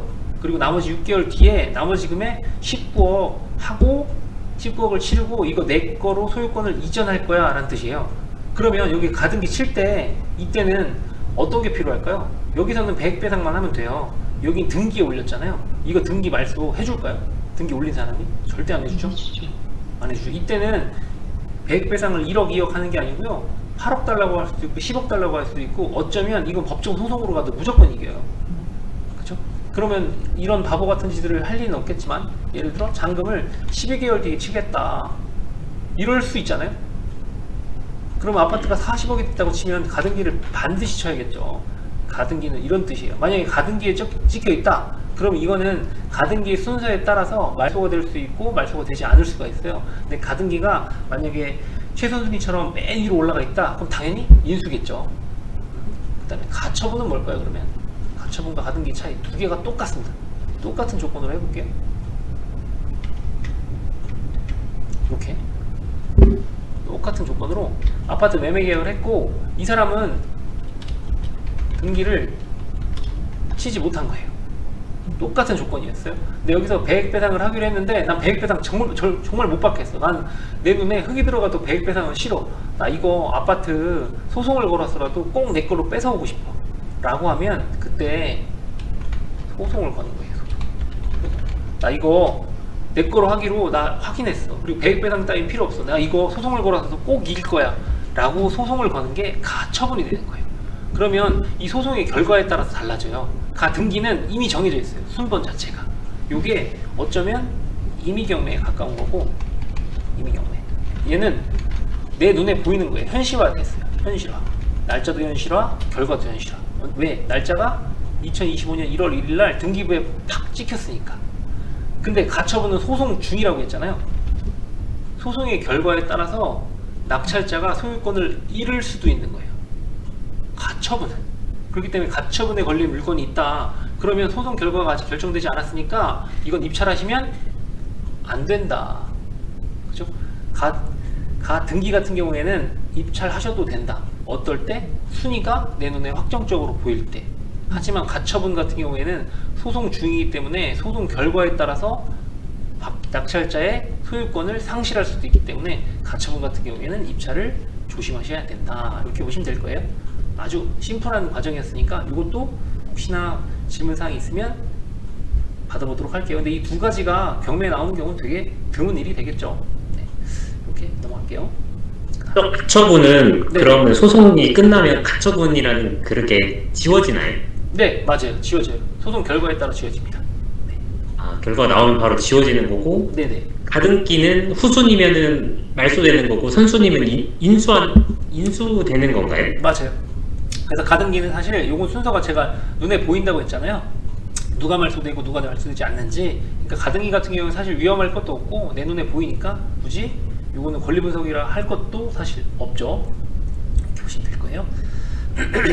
그다음에 요거 저희가 이제 여기서부터가 제일 중요한데 한번 속도를 내서 한번 가보도록 할게요. 오늘 권리 분석 어느 중간 정도까지는 가야 될 것 같아서 하나씩 한번 보도록 할게요. 요거 대전 1개 2023 타경에 120678 이렇게 있어요. 그러면 대전 1개 요건 사실 크게 의미가 없죠. 대전에 1개, 2개, 3개, 4개 뭐 8개까지 있을 테니까 2023 타경 요거는 2023년에 경매가 시작이 되었다. 그 다음에 120678 요건 뭐냐 순서대로 사건이 배당이 될 테니까 예를 들어 2023 타경 1번 이렇게 되면 어떻게 될까요? 2023년 1월 1일에 그렇지. 경매가 시작된 거. 그 다음에 여기가 24,948이라고 말하면 2023년 거의 끝자락쯤에 경매가 나온 거구나 라고 하는 거죠. 만약에 지금 시점에서 2023 타경에 경매 물건을 보았다 그러면 감정평가가 2년 정도 되겠구나 라고 보시면 되겠죠. 그럼 감정평가가 많이 다르겠구나 라고 보시면 되고 이 뒤에 물건번호 요거는 뭘까요? 물건번호 요거를 가장 쉽게 이해하려면 어떻게 될까요? 물건이 여러 개 나왔는데 그 중에 1번, 2번. 맞아요. 제가 엄청난 부자라서 압구정 현대아파트를 5개를 갖고 있는 거예요. 그 중에 압구정 현대아파트를 사업을 하다가 제가 망해서 이걸 경매에 나오게 됐어요. 그럼 압구정 현대아파트 1번부터 5번까지가 한 번에 다 경매로 나오죠? 그러면 이렇게 경매가 시작이 되는데 예를 들어 6번은 압구정 현대아파트가 아니고요. 이건 강원도에 있는 땅인데 맹지예요. 6번은 이렇게. 그러면 지금 요거 물건 번호가 있는 물건에 대해서 조심할 건 뭐냐면 1번부터 6번까지가 모두 매각이 끝나야 낙찰자가 결정이 돼야 비로소 배당이라는 걸 해요. 그럼 6번에 강원도에 있는 맹지 임야가 유차를 거듭하고 있다면 1번부터 5번까지의 물건은 배당을 못 받을 수 있죠. 못 받을 수 있어요. 근데 법원이 이건 제가 이제 극단적인 예를 들기도 하지만 법원에서 이런 물건이라고 하면 우선 배당부터 하자 이럴 수 있지만 이 물건이 특정지지 않으면 1번부터 5번까지의 물건은 배당이 안 나올 수 있다. 그러면 이렇게 물건 번호가 여러 개의 물건에 만약에 임차인이 있다. 그럼 그 임차인을 내가 배당받을 때까지 명도를 시키지 못할 수 있다라는 걸 생각을 하셔야 되는 거예요. 요거는 넘어가겠습니다. 물건 번호는 여러 개의 물건이 한 번에 나오는 물건이다 라고 보시면 될 거예요. 그 다음에 여기 경매 1개 요거 전화번호 알려고 하는 거니까 궁금한 사항이 있으면 전화하시면 된다. 사실 이 전화를 할 이유가 있을 만한 상황이 어떤 때 전화할 수 있을까요? 뭐가 궁금할 때? 경매가 취하됐는지? 네. 맞아요. 경매가 취하됐는지 아니면 계속 사건이 지연되고 있으면 전화해서 왜 자꾸 사건이 지연되고 있나요? 라고 확인하면 좋겠죠. 네, 소재치 이거 문제되지 않고 다 쭉 넘어가겠습니다. 지금 요 감정가하고 그 다음에 요 채권액 요 두 개만 한번 비교해 볼게요. 감정가가 3억 6천이었고요. 이 채권 총액이 5억 1,400 정도 돼요. 5억 1,400. 그럼 이 두 개의 차이를 보려고 하거든요. 이 채권액을 모두 갚아버리면 경매는 끝나버리죠. 이 아파트를 팔아서 이 채권액을 모두 상환할 수 있다고 하면 경매로 갈 일이 없죠. 예를 들어 요거 아파트 감정가가 3억 6천인데 총 채권액이 만약에 2억 정도 됐다. 그럼 이렇게 경매가 나왔다고 하면 어떻게 될 가능성이 크죠? 취소될 것 같아요.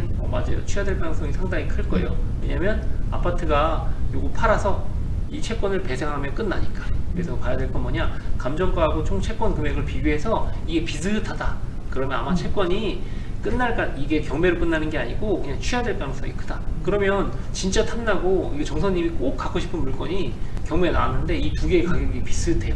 그럼 정선님은 어떤 포지션을 취해야 되냐면 이 소유주를 찾아가야겠죠. 소유주를 찾아가서 이 채권 총액을 내가 모두 다 갚아줄 테니 이 부동산을 나한테 넘길 수 있겠어요? 라고 협상을 하셔야 되는 거겠죠. 아파트에서 흔한 일이보다는 상가나 토지, 나머지 부동산에서는 아주 흔한 일이니까 여기서 경매 물건을 나왔을 때 꼭 봐야 될 건 감정가와 이 부동산의 총 채권액을 비교하셔서 두 개의 금액이 만약 비슷하다라고 말하면 이거는 경매가 취하될 가능성이 상당히 크다라고 보시면 돼요. 그 다음에 경매의 구분에 임의경매, 강제경매, 형식적 경매 이렇게 나와 있을 테니까 나중에 형식적 경매만 골라서 보는 일이 있을 수도 있을 거예요. 형식적 경매가 나왔다고 말하면 아까처럼 너희들이 팔아달라고 한 물건이니까 명도에 대해서는 아주 심플할 거예요. 형식적 경매 물건을 봤다 그러면 아 이거는 경매가 명도가 엄청 쉽겠구나 라고 보시면 될 거예요. 밑에 있는 배당종기일, 감정기일, 개시결정일, 등기기일 요거는 크게 보실 건 없겠지만 여기서 중요한 거라고 말하면 등기기입일 이후에 들어온 임차인 같은 경우에는 배당에 끼워주지 않는다. 그죠? 경매 개시일 이전도 마찬가지고 이런 것들은 참고사항으로 보시면 될 것 같으니까 심플하게 넘어가겠습니다. 그 다음에 내가 아까 말했던 걸로 한번 가볼까요? 이게 제일 중요합니다. 권리분석. 사실 권리분석이 어려운 건 아니고요. 권리분석에서 실패하게 되면 낙찰자가 나중에 인수할 금액이 생기니까 처음부터 권리분석을 잘해서 입찰을 해야겠죠. 처음에 제가 말씀드렸던 것처럼 권리분석이 물론 중요하기도 해요. 근데 만약에 이제 정선님하고 강현님이 낙찰을 받기 위해서 물건 선정이라는 걸 하시게 될 거예요. 물론 시세 조사하는 거랑 이거 물건을 어떻게 잘 팔 수 있는지에 대해서도 스터디를 할 거지만 제일 중요한 거는 잘 팔릴 수 있는 부동산을 사냐도 중요하거든요. 그 지역에서 잘 팔릴 수 있느냐 아니면 내가 이거를 전세로 2년을 돌릴지 아니면 단기 매도를 할지 이런 것도 결정을 하셔야 될 테니까 권리분석 전에 물건 분석이 정말 중요하다. 하지만 권리분석을 하게 되면 이거죠. 첫 번째, 인수되는 권리가 있느냐? 그러면 인수되는 권리의 금액이 얼마냐? 요거 두 개가 끝입니다. 사실 인수되는 권리가 없으면 어떻게 될까요? 그냥 안전하게 들어가시면 돼요. 그렇죠? 인수되는 권리의 금액이 판단이 돼요. 낙찰 가격에서 입찰하고 싶은 금액에서 그만큼 빼면 돼요. 그죠? 하지만 인수되는 금액의 권리를 알 수 없어요. 그러면 입찰하지 않아야 해요. 근데 그 입찰 권리되는 금액이 얼마인지 모르겠는데 그 금액을 내가 끝까지 탐문 취재를 해서 내가 꼭 알아내야겠어 라고 말해서 알아냈죠. 그러면 제가 크게 돈 벌 가능성이 상당히 크겠죠. 이 두 가지만 신경 쓰시면 됩니다. 인수되는 권리가 있느냐? 없으면 안전하고 없으면 입찰하시면 되고, 인수되는 권리의 금액을 알 수 있다 그러면 쓰고자 하는 금액에서 빼면 되고, 권리 금액을 알 수 없다 그러면 입찰하지 않으셔야 되는 거예요. 그쵸? 그 말을 여기다가 해결 방안 3가지라고 제가 썼습니다. 그러면 이거만 인수되는 권리가 없는 물건, 인수되는 권리가 없는 물건이라고 말하면 깨끗한 물건이 되겠죠? 그러면 요거 집주인이 사는 물건, 첫 번째는 집주인이 사는 물건, 두 번째는 대항력이 있는 선순위 임차인이 모두 배당받는 물건, 제가 말씀드렸던 100% 배당받는 물건, 그다음에 마지막에 대항력이 없는 후순위 임차인.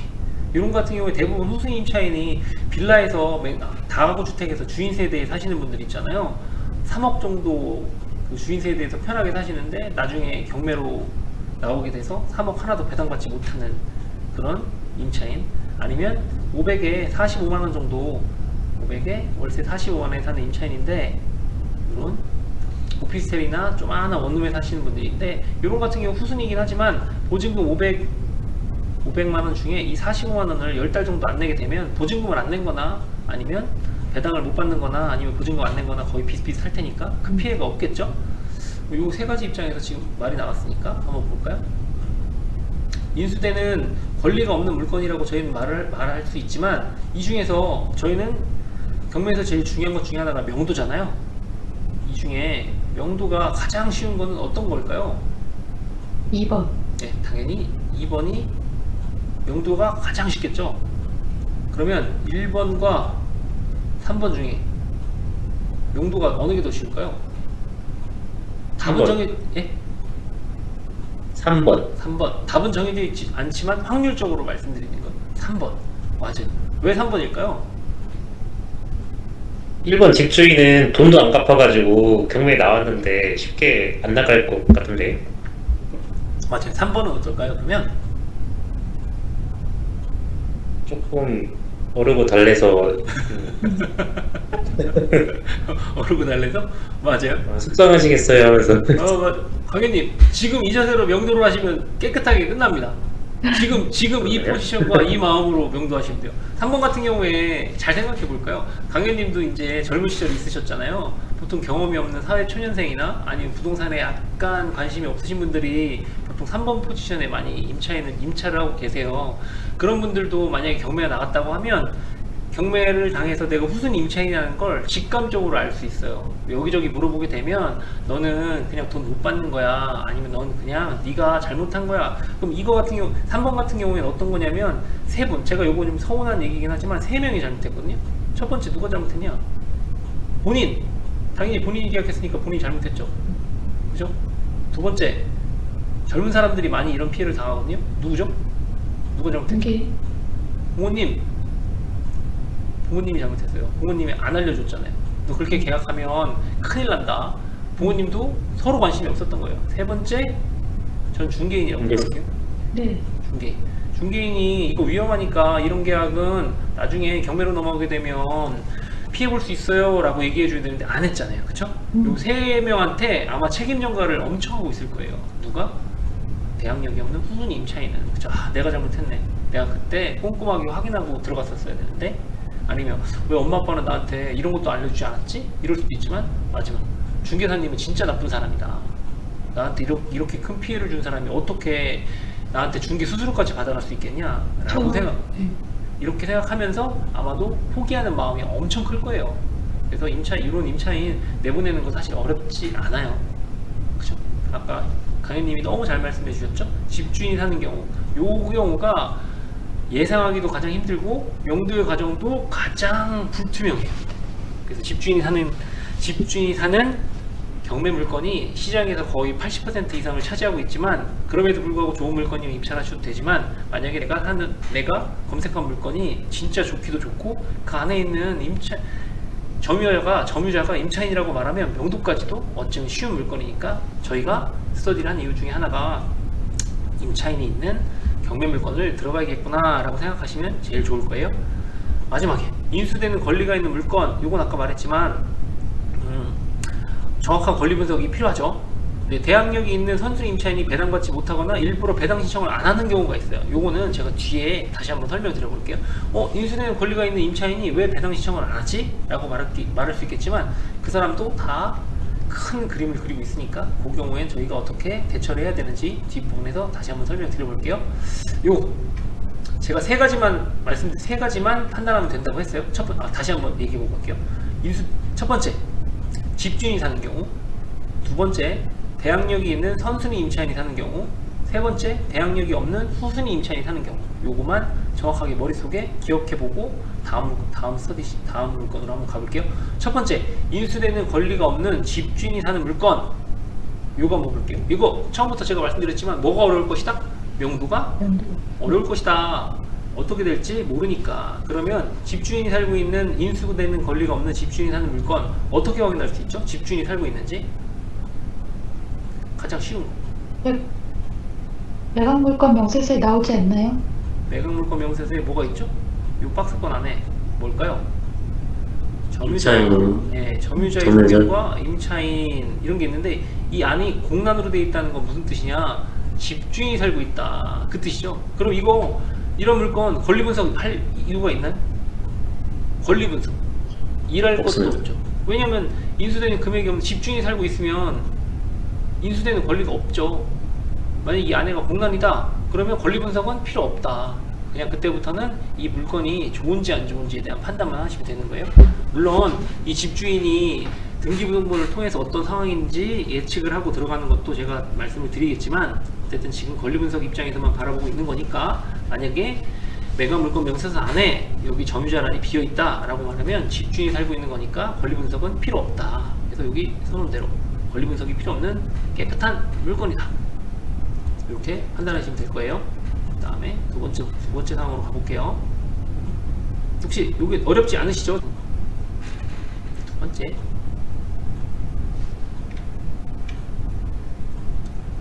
대항력이 있는 선순위 임차인이 모두 배당받는 경우 이렇게 제가 적었거든요. 좀 키워볼게요. 대항력이 있는 선순위 임차인 요거에 대한 뜻을 한번 정확하게 생각해 볼게요. 대항력이 있다라는 건 무슨 뜻이냐면 그 등기부 등본상에 가장 먼저 올라가 있거나 아니면 전입신고가 제일 빨랐다는 뜻이에요. 그럼 우리나라에서 이거 한번 해볼게요. 임차인이 보호받을 수 있는 권리가 있어요. 첫 번째, 주택, 임대차,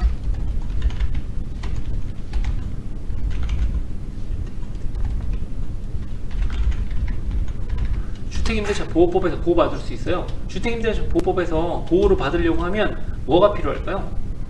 전입, 신고. 응실. 그죠? 확정했죠. 전입신고하고 확정일자. 사실 확정일자는 필요 없을 수도 있어요. 그 이유에 대해서는 제가 뒤에 권리 분석할 때 정확하게 말씀드리지만 정확하게 중요한 건 전입신고만 하면 된다. 그죠? 두 번째는 뭐가 있을 수 있을까요? 뭐가 있을 수 있을까요? 내 임차인 권리를 보호받을 수 있는 거. 전세권. 등기, 그렇죠. 이거죠. 요거는 어디에 표기가 되나요? 표기가 되나요? 등기부등본 을부에. 그죠? 왜냐면 요거 전세권 등기 설정이라는 거는 말 그대로 내가 너한테 돈을 빌려줬어. 은행이랑 똑같은 권한이니까 얘도 을부에 표시가 될 거예요. 그럼 이거 두 개에 대해서 어떤 게 더 큰 권한인지는 제가 전세권 등기 설정을 할 때 설명을 드리겠지만 여기에 주택임대차 보호법에 전입신고가 되어 있다고 말하면 요거는 전입신고는 누가 어떻게 확인할 수 있을까요? 누가 어떻게 확인할 수 있을까요? 등기부 등본에 나오지 않나요? 주택임대차 보호법에 전입신고. 전입신고를 정선님 언제 언제 어떻게 하죠? 보통 전세 들어가면 그날 당일날 바로 했던 것 같은데요. 그죠? 어디 가서 하셨어요? 또 주민센터 가서 네, 계약서랑 들고 가가지고 했던 것 같아요. 맞아요. 전입신고서를 쓰면 전입이 신고가 되는 거고요. 네. 지금 정선님이 말했던 확정일자는 그 전세계약서를 들고 가서 그 전세계약서 한쪽 구석에 도장을 박아 오셨었죠? 네네네. 그게 확정일자가 되는 거죠. 그렇죠? 요거는 전입신고는 그러면 법원 입장에서는 어떻게 확인할 수 있느냐? 전입세대 열람을 통해서 할 수 있죠. 전입세대 열람을 통해서 할 수 있는 거예요. 네네. 전입세대 열람을 전입신고를 했다는 거는 전입세대 열람을 하게 되면 전입이 들어가 있는 걸 확인할 수 있을 테니까. 이거는 등기부에 나와 있는 게 아니에요. 이거는 써드릴게요.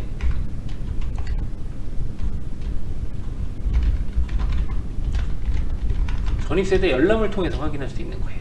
그래서 제가 주택임대차 보호법에서 보호받는다고 말한 거예요. 전세권 등기 설정은 주택임대차 보호법에서 보호받는 게 아니고요. 등기부에 올라가기 때문에 얘는 민법을 통해서 보호받는 거라서 두 개의 차이가 아주 상당히 많이 커요. 그래서 이거에 대해서 설명을 이해를 해야 요 지금 제가 이 매각물건 명세서를 보는 거에 대해서도 잘 이해가 될 테니까 요거 한번 보도록 할게요. 매각물건 명세서에 지금 현황조사, 권리신고 이 두 칸이 있어요. 여기 보시면 두 개. 요거 두 개에 대한 것도 확인이 필요하시고요. 그 다음에 매각물권 명세서의 가운데 정확한 박스 안에 최선순위 설정이라고 팍 나와 있어요. 이게 뭐냐? 말소기준 권리가 되겠죠? 그죠? 이 말소기준 권리라고 말하면 뭐 말소기준 권리 밑으로는 말소기준 권리 위로부터는 인수 이렇게 되겠죠? 그럼 가장 저희가 쉬운 것들이 근저당, 은행을 통해서 대출을 받은 거니까 근저당을 설정한 날짜가 2021년 4월 27일 이렇게 되겠죠? 그럼 대출을 2021년 4월 7일에 받았다는 뜻이고, 그럼 임차인의 입장에서 한번 돌아가 볼게요. 임차인이 대출보다 위에 있으면 그쵸? 전입을 먼저 한 거고요. 그 후에 집주인이 대출을 받으러 간 거예요. 그러면 선순위, 그쵸? 은행에 대출이 있는 걸 알고도 임차인이 들어왔다고 하면 후순위. 법에서 어떻게 할까요? 너 대출 있는 거 확인하고 들어갔잖아. 아닌데요. 저 확인은 했는데 중개사님이 깨끗한 물건이라고 쓰라고 해서 쓴 건데요. 안 통하죠? 확인한 걸 확인은 했으니까. 그쵸? 그러면 이 말소기준 권리보다 전입신고가 빨랐냐 늦었냐만 판단하면 되겠죠. 그죠? 그걸 볼게요. 2020년 3월 4일. 말소기준 권리는 2021년 4월 27일. 그럼 전입신고가 빨랐으니까. 그죠? 전입신고를 한 후에 집주인 은행을 찾아가서 대출을 한 거니, 지금 전입신고를 한 임차인이 선순위야 라고 매각물권 명세서에 나타나지만, 이거를 보고 저희가 판단을 할 수 있어야지 여기가 선순위야 후순위야 라고 법원에서 자세하게 나타내 주진 않아요. 물론 유료 경매지를 통해서 이걸 판단해 주긴 하지만, 그래도 매각물권 명세서를 통해서 정확하게 판단하는 게 진짜 중요하니까. 그죠? 그리고 전입신고를 했다는 건 무슨 뜻이냐? 나 지금 은행보다 먼저 온 선순위야. 나라에서 주택임대차 보호법에서 나한테 가장 큰 권한을 줬어 라고 말하는 거예요. 그리고 전세계약서 옆에다가 나 주민센터 가서 확정일자 도장까지 받아왔어. 같은 날 받았죠. 그리고 나서 배당종기일, 아까 제가 처음에 설명드렸던 거, 배당종기일까지 배당 신청해 라는 날짜가 2023년 12월 11일이었는데 이 안에 배당 신청을 해야지만 배당에 끼워주는데, 배당 요구한 날짜를 보니 2023년 10월 24일 배당 종기일 안에 신청을 했죠. 그러니까 얘는 전입신고도 돼 있고 확정일자도 받았고 배당 요구까지 했으니 얘는 선순위 임차인이 맞죠. 그리고 나서 요거에 대한 표시를 한 거고, 여기서 중요한 거 하나만 보고 갈게요. 이걸 놓치는 경우가 상당히 많으니까. 여기에 권리신고라는 부분이 있고요, 현황조사라는 칸이 있어요. 왜 임차인한테 이 두 개의 칸이 있을까요?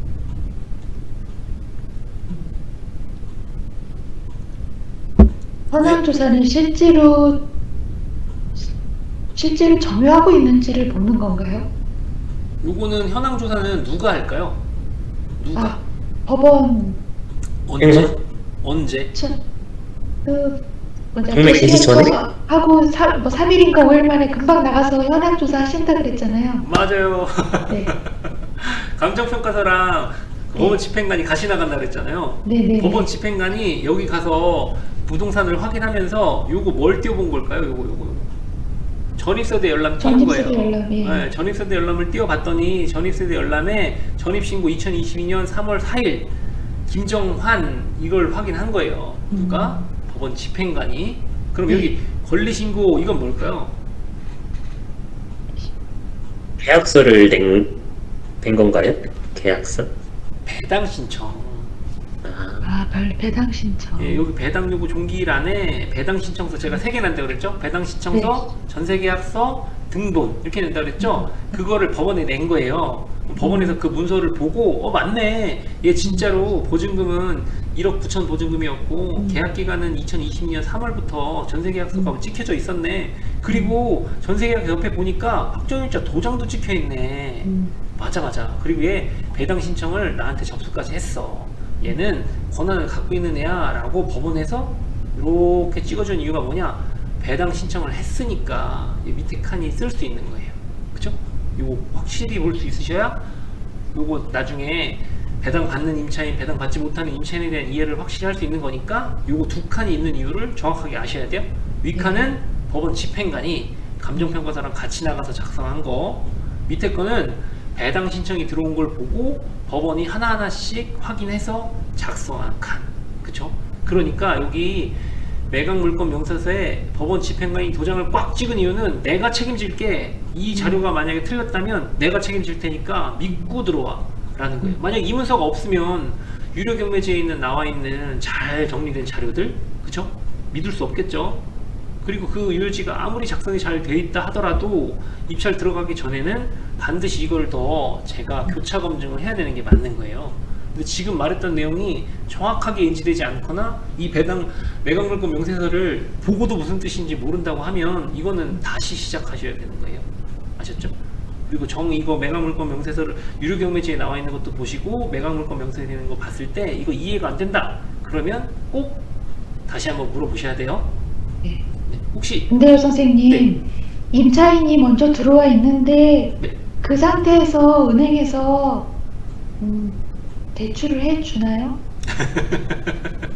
맞아요. 아, 너무 좋은 질문 하셨어요. 맞아요. 그럴 수 없죠.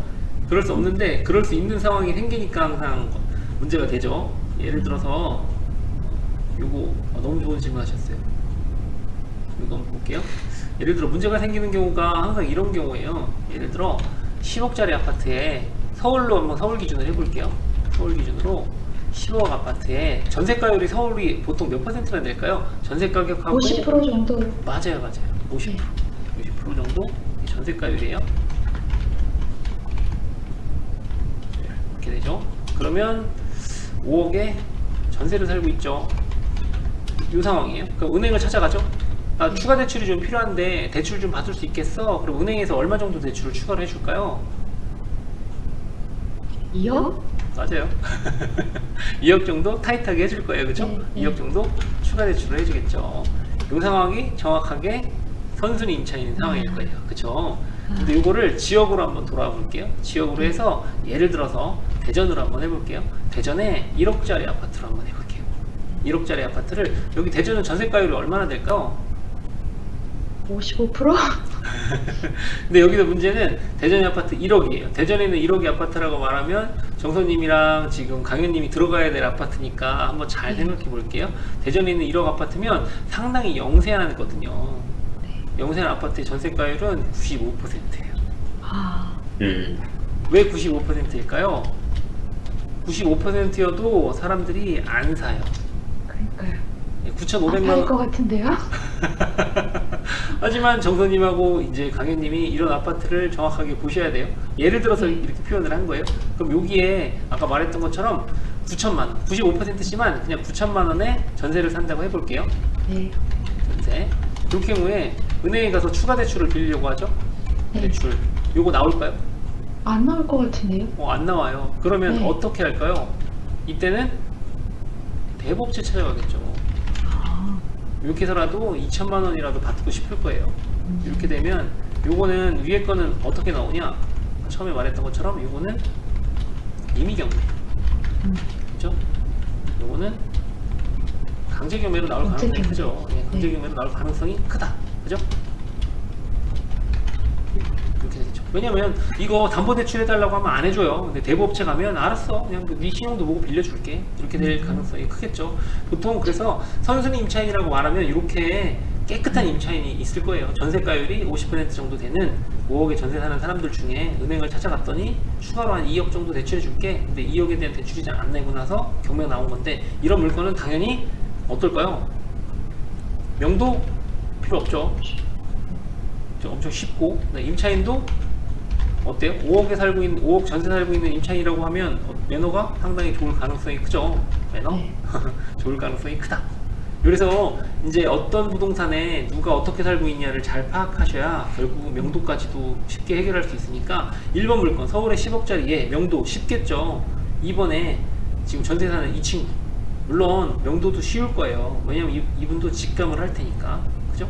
하지만 가장 큰 문제는 이게 생기는 게 아니고 이런 경우가 제일 많아요. 똑같은 상황인데 이렇게 1억짜리 집에 이럴 수 있어요. 8천만 원. 은행에서는 이거 비교해볼까? 1억짜리 아파트를 해보고요. 여기는 순수히 은행. 얘는 임차인. 이 두 가지 입장에서 한번 생각해 볼게요. 이게 가장 문제가 되는 이유가 사실 이겁니다. 1억짜리 아파트 은행에서 대출 받으러 가면 몇 % 대출해 줄까요? 주택담보대출이요? 네. 그 뭐 LTV 그런 거 따져서 해주는 거 아니니까. 맞아요. 너무 좋아요. LTV 몇 퍼센트 정도 될까요? 70% 할까요? 예, 70% 이렇게 해보겠습니다. 그럼 대출을 얼마에 준다? 7천만 원. 네, 7천만 원 대출해줘요. 네. 그리고 나서 뒤에 임차인이 정상적이라고 하면 임차인은 어떤 임차인이 들어올까요?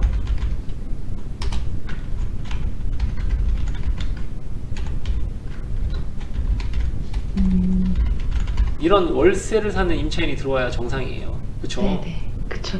네. 근데 임차인의 입장에서 생각해 볼게요. 임차인은 여기에 전세를 몇 퍼센트에 들어온다고 아까 제가 말씀드렸죠?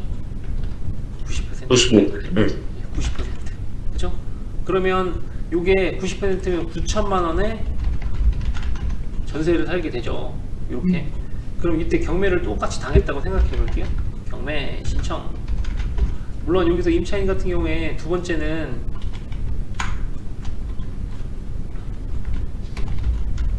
집주인의 카드값 2천만 원. 이렇게. 여기서 경매 신청자는 지금 제가 색깔 칠해낸 애로 한번 볼게요. 얘가 경매를 신청한 거예요. 파란색이 경매 신청자예요. 그러면 요거는 당연히 무슨 경매가 될까요? 임의 경매가 될 거예요. 얘는요? 얘는 강제 경매가 될 거예요. 그죠? 이렇게. 요거 두 개를 차이를 한번 해볼게요. 그래서 배당을 신청하게 되면 이렇게 해서 경매가 끝나서 요런 아파트 보통 정선님하고 강현님이 이거 얼마에 낙찰 받아서 얼마의 수익률을 남기냐 보통 이렇게 될 거예요. 1억짜리 아파트는 8천 한 500만 원 정도의 낙찰 받으실 거예요. 낙찰. 그리고 9천 한 800만 원에 매도 이렇게 하실 거예요. 그럼 실제 차익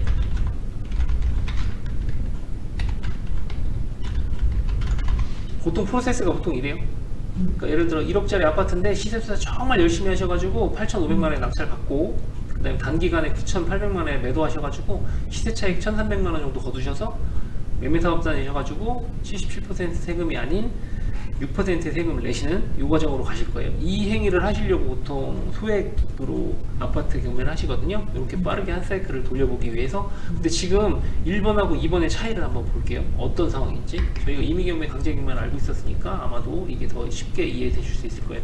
1번 같은 경우에 만약에 이거를 낙찰을 제가 얼마에 받았죠? 8,500만 원에 받았죠? 네. 낙찰을 써볼게요.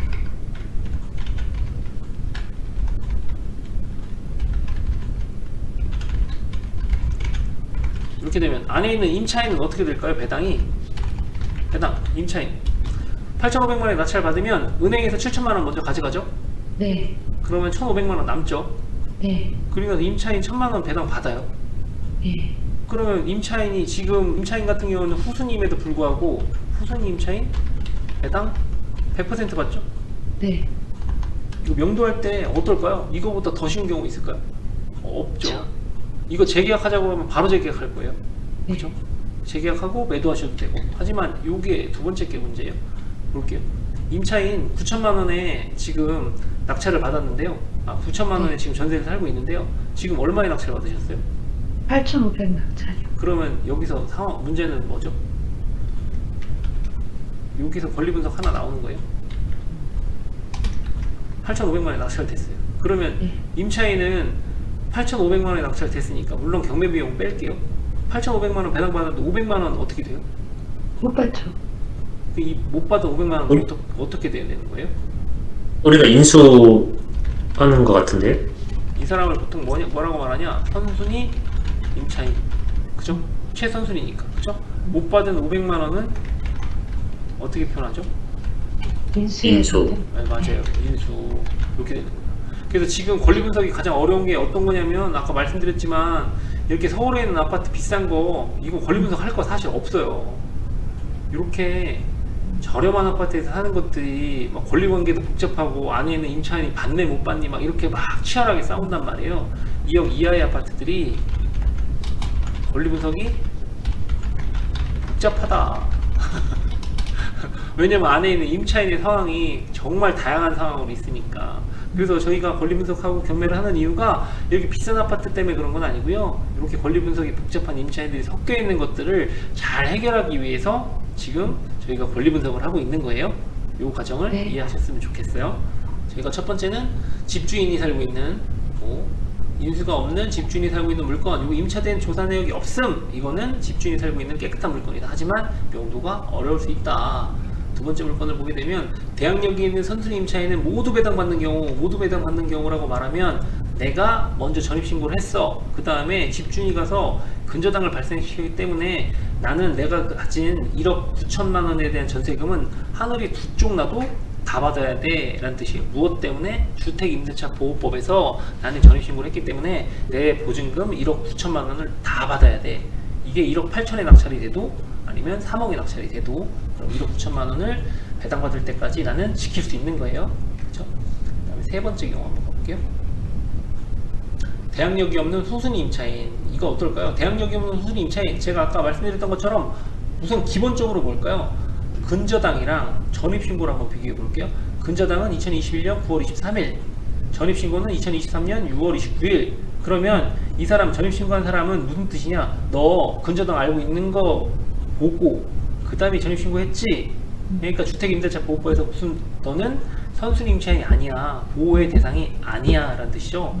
그러면 이 뒤에 있는 후순위 임차인은 보호의 대상이 아니니까 배당을 받던 못 받던 말소, 배당 받으면 좋은 거고 배당 못 받으면 어쩔 수 없는 거예요. 그렇죠? 그럼 이거는 권리 분석을 해보게 되면 아주 쉽죠. 말소 기준 권리하고 전입신고하고 비교했을 때 느리다. 아, 그러면 후순위 임차인이구나. 그 다음에 얘가 배당 요구를 했던 확정일자를 받던 안 받던 관계없죠. 어차피 말소되는 권리니까. 이렇게 후순위 임차인은 아주 쉽다. 말소 기준 권리하고 전입신고만 확인하고 그 다음에 배당표를 짜서 이 사람이 진짜 배당을 얼마 받는지만 확인하고 배당받는 금액에 따라서 저희가 명도에 대한 전략만 다르게 짜면 되니까. 그죠? 그건 추후에 한번 다시 보도록 하고, 아까 제가 말씀드렸던 것처럼 요거 현황조사, 그 다음에 권리신고, 요거 무슨 뜻이라고 했죠? 현황조사는 법원 집행관이 물건을 확인하러 가서 전입세대 열람을 띈 날짜, 그 다음에 권리신고는 무슨 뜻?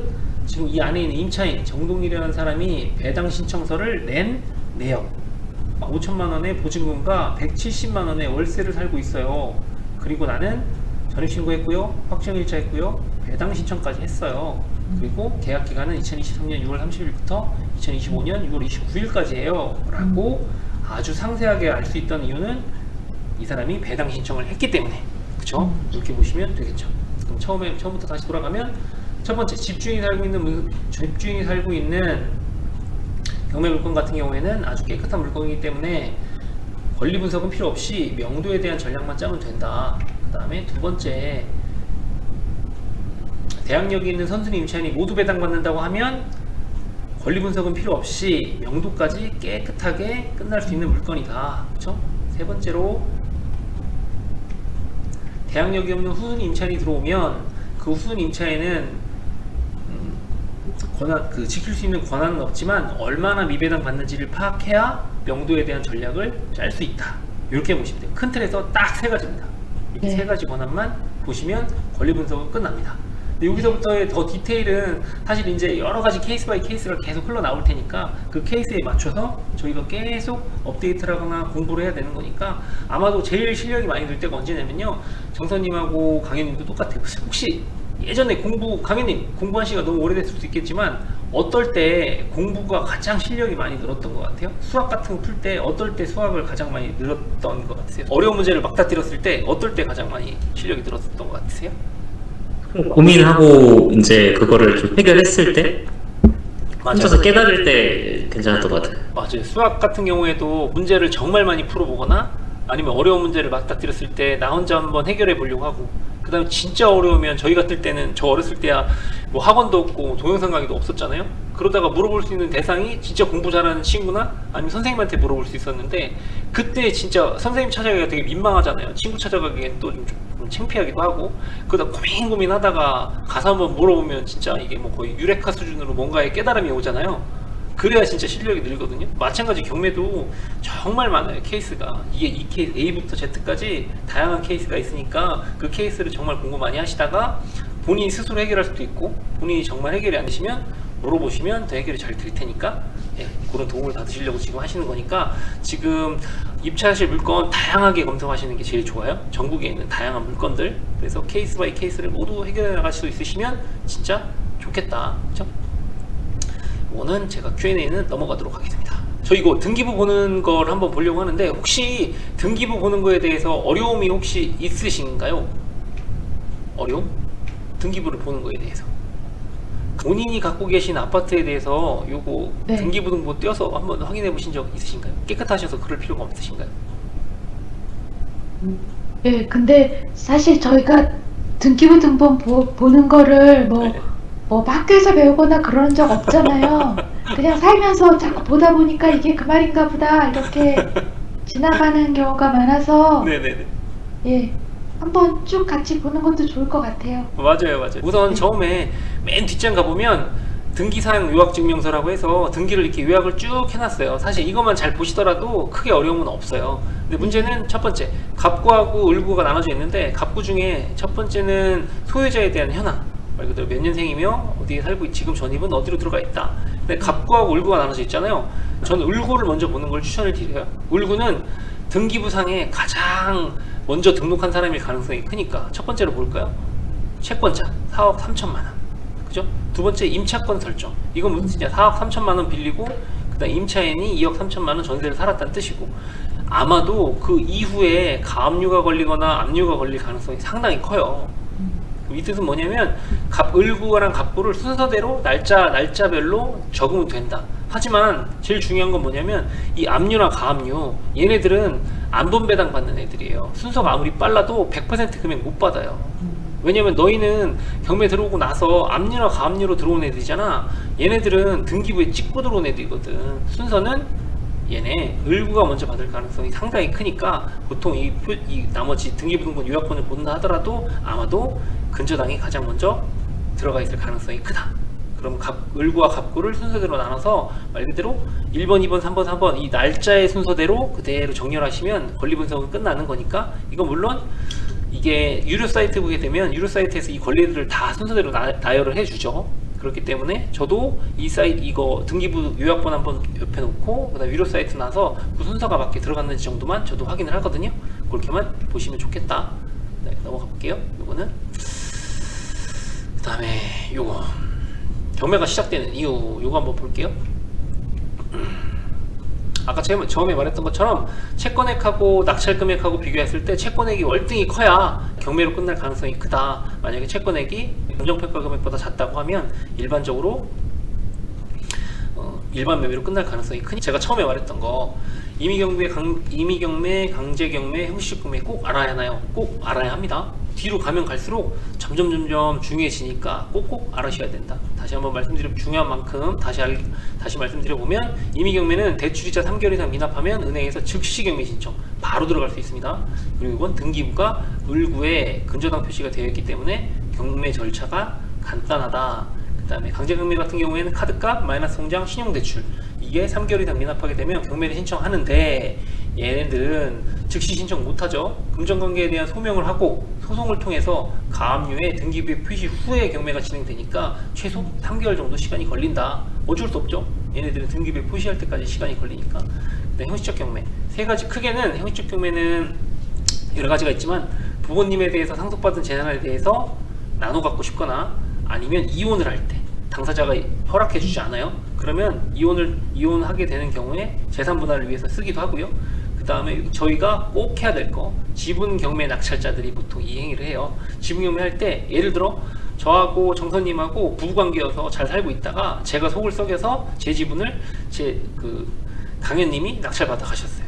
강현님이랑 정선님이랑 50대 50 지분을 갖고 있겠지만 협의가 아마 안 될 거예요. 그럼 강현님이 경매 신청을 해서 이걸 나눠 갖게 되는 과정인데, 요거는 뒤에 제가 다시 한번 설명을 드리겠다.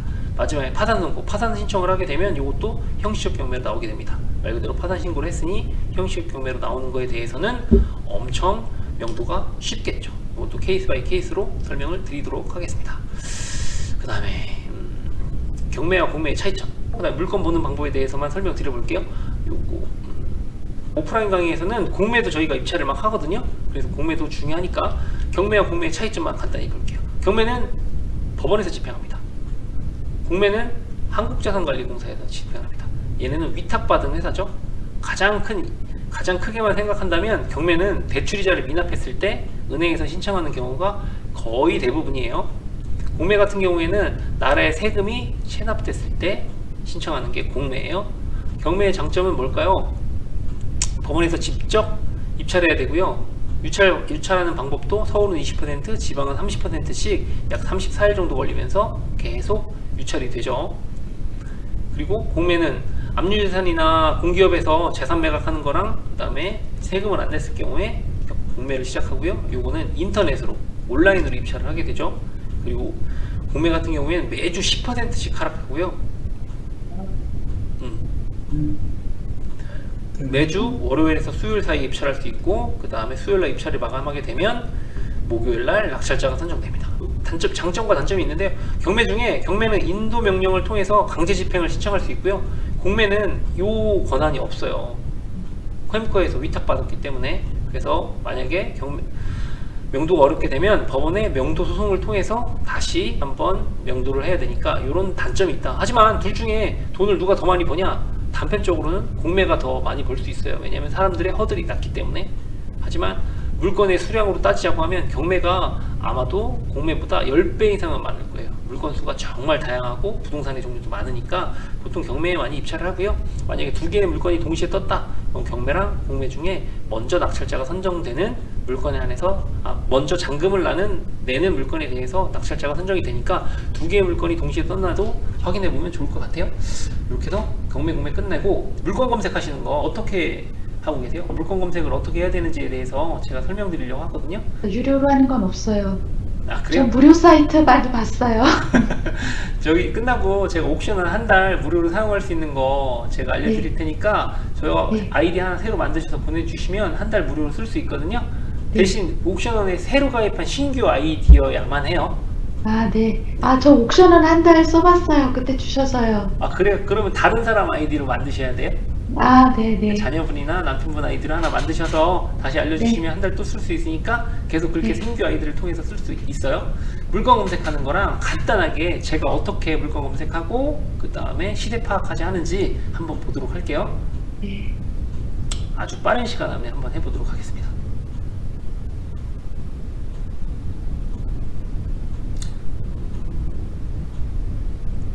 서울에 있는 아파트 한번 볼게요. 보통 서울에 있는 아파트 중에 투자할 만한 것들이 요즘에 노도광이 막 뜨려다가 못 떴잖아요. 네. 지금이 서울 아파트를 살 타이밍인가에 대해서는 사람들이 또 의견이 더 분분하긴 하지만 그래도 한번 보도록 하겠습니다. 지금 상계주공 아파트가 물건이 2개나 나왔더라고요. 그래서 지금 다음 주에 있는 상계주공 아파트 이거 한번 보도록 할게요. 첫 번째는 아파트 상계주공 아파트 위치를 알고 있으니까 저는 그냥 한번 보도록 하고 여기서 봐야 될 건 처음에 제가 뭘 봐야 된다고 했냐면 감정가하고 감정가와 채권액. 그죠? 네. 이 정도면은 취하될 가능성이 상당히 적죠. 네. 그 다음에 여기에 누가 살고 있는지 중요하죠. 임의경매. 이거는 그러면 은행 대출을 통해서 나왔구나.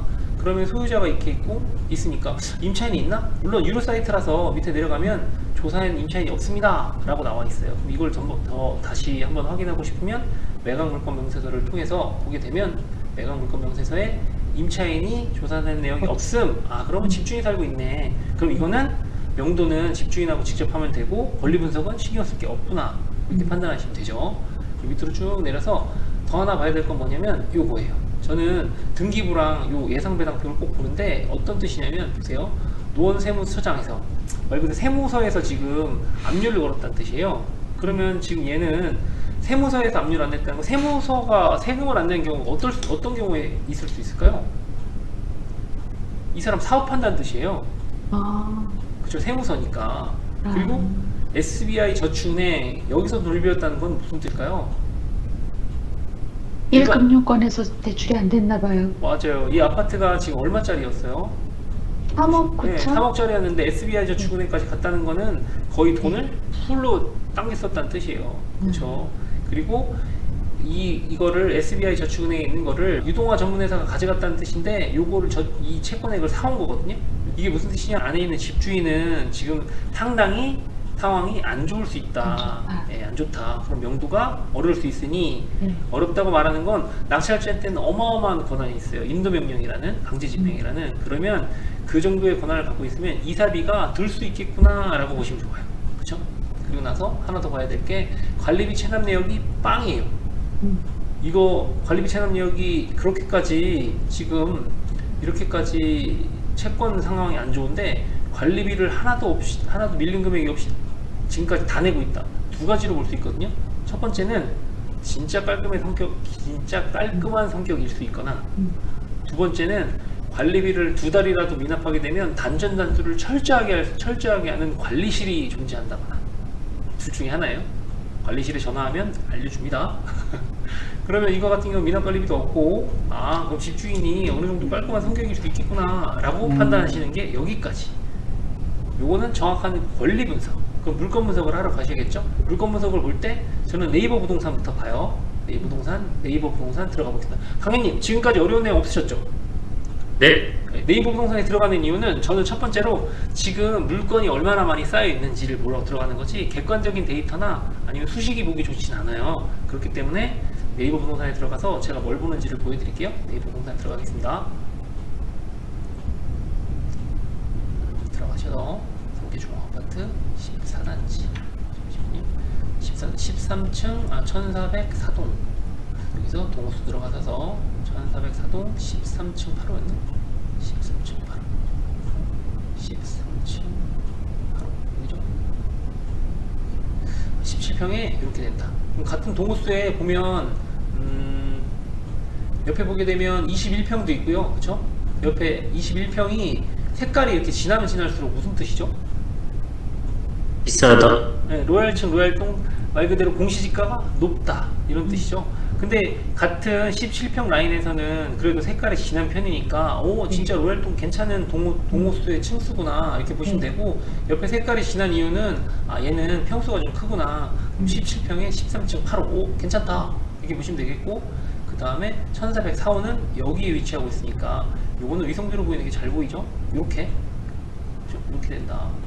그러면 지금 1404호면 1308호면 이쪽 뷰잖아요. 그쵸? 여기쯤 되겠죠? 와, 그럼 뷰도 잘 나오네? 그러면 지금 입구 쪽도 가깝고 뷰도 잘 나오니까 와, 앞에 뻥 뚫려 있어서 엄청 좋네?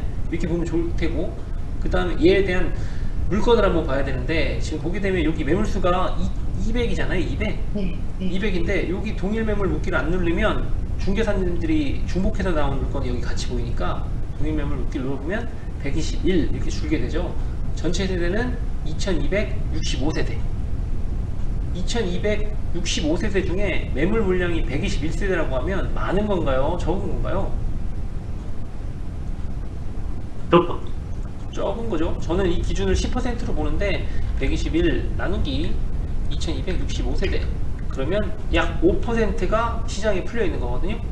그러면 이거 분명히 부동산 이 사실을 알고 부동산 중개사무소님한테 전하는 것과 모르는 게 차이가 날 테니까, 그러면 지금 시장에는 생각보다 매물이 많이 안 걸려 있네 라는 전제하에 부동산 사장님한테 전화를 하고 시세 조사를 하는 게 맞을 것 같아요. 그리고 나서 지금 실제 시장에 깔려있는 금액을 한번 보도록 할게요. 그럼 면적을 따지자고 하면 지금 17평을 클릭하고 17평 을 클릭하고 가격 순으로 한번 볼게요. 여기서 거래 방식은 매매, 그리고 이렇게 보게 되면 3억 7천이 최저가죠. 그럼 얘 같은 경우에는 층수가 당연히 낮을 테고, 낮은 층이면 3억 7천에서 8천까지 거래가 되는구나 이렇게 볼 수 있고, 그 다음에 최신 가격선에서 다시 한번 누르게 되면 5억까지 찍혀있죠. 이런 것들은 너무 높으니까 필터링을 빼고, 그러면 4억 3천 정도 받을 수 있네. 가장 좋은 데는. 그러면 제가 봤을 때 여기 동호수가 좋으니까 얘는 3억을 넘겨서 4억 초반대까지는 충분히 받을 수 있는 물건이구나 라고 생각하시고 손품을 파시는 게 기본 전제예요. 물론 부동산 사장님한테 전화해서 물어볼 때도 이렇게 타겟을 정확하게 경매 물건이라고 물어보셔도 되긴 하지만, 좋은 물건 동호수 뻥 뚫려 있는 17평 같은 경우는 어떨까요? 1400 1404동에 10상치 물건 정도 되면 어떡할까요? 라고 물어보면 경매 때문에 전화하셨어요? 이렇게 물어볼 수도 있겠지만 나머지 것들을 좀 물어보셨으면 좋겠다. 그러면 매물이 생각보다 적고 동호수도 좋고 그 다음에 가격은 4억 초중반까지는 받을 수 있겠네 라고 보면 감정평가 금액 어때요? 3억 8,700. 이거 100%에 안 받은 걸 후회할 수도 있겠죠? 이 정도면. 그죠?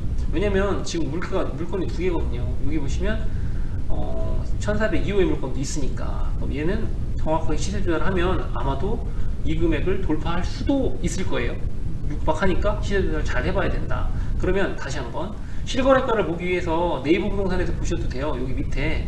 근데 네이버 부동산보다는 아무래도 아실이나 호갱노노가 더 편할 테니까 한번 아실 먼저 들어가 보도록 하겠습니다.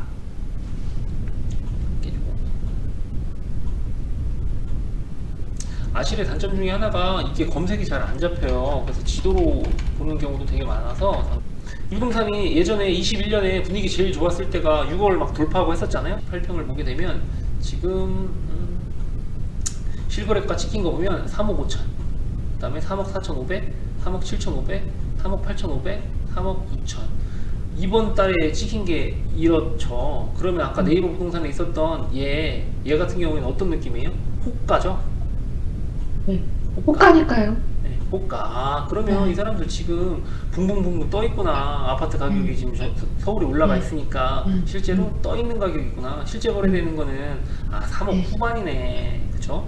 여기까지 거래된 거 보면 3억 후반에서 거래되고 있었다가 요즘엔 호가가 붕 떠 있구나. 이렇게 판단하시면 좋고, 하나 더 확인해야 될 거는 예를 들어 6월에 거래건이 지금 5건 정도 됐었잖아요. 네. 근데 만약에 6월에 거래건이 없었다고 하면 사람들이 매물을 걷어들인 걸 수 있으니까 가격이 오르는 게 눈에 보이니까 매물을 쑥 걷어들였는데 지난달 동안 5건이 거래됐으면서도 거래 가격이 4억 중후반에서 찍혔다는 거는 지금 거래는 3억 후반에서 될 수는 있겠구나 라고 판단을 하는 거죠. 시세 조사를 이 정도로 하고 여기까지는 손품이라고 하고 발품은 어떻게 하는 거냐, 중개사님한테 진짜로 전화해서 정말로 물어보고 시세 조사까지 해서 들어가는 게 사실 맞아요. 그러면 거기서부터 수익률을 어떻게 계산하냐? 그거는 제가 수익률 분석표를 드릴 테니까 그 수익률 분석표를 가지고 이제 계산하시면 되는데, 기본적으로 낙찰을 받고 추가적으로 드는 비용이라고 말하면 이사 비용, 미납 관리비, 그 다음에 대출이자, 이 세 개가 가장 큰 금액이거든요. 이 세 가지는 누구나 다 낙찰가에 녹여서 쓰거든요. 하나 녹여서 못 쓰는 건 하나 이사비가 되겠죠. 어떤 누군가는 이사비를 500까지 생각할 때고 어떤 누군가는 100만 원을 생각해요. 그러면 이거 이사비 얼마까지 주실 의향이 있으신가요? 실비 처리한다 하더라도 저는 100만 원 이상 못 줄 것 같아요.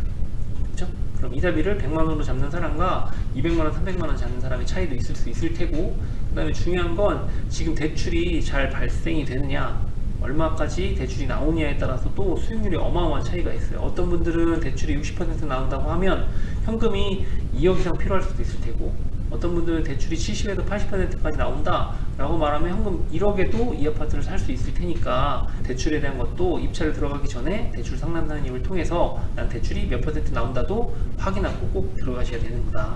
그래서 되게 복합적인 거예요. 지금 같은 경우는 단순하게 권리 분석하고 물건 분석만 한 거고, 이후에 입찰가를 산정할 때는 대출 금액하고 나머지 부대 비용들이 내가 어떤 게 들어갈까까지 판단을 하셔야 되는 거고, 여기에 인테리어의 유무에 따라서 엄청난 차이가 있을 테니까. 왜냐면 상계주공 같은 경우에는 이미 20년이 훌쩍 넘은 아파트일 테니까 그럼 여기에 인테리어가 됐는지 안 됐는지는 여러 가지 다방면으로 확인할 수 있겠지만, 우선 감정평가사님이 찍은 사진, 현관문을 가지고 현관문이 교체됐는지 안 됐는지, 인터폰의 형태, 그 다음에 도어락이 새 건지 아닌지에 대해서도 어느 정도 구분이 되거든요.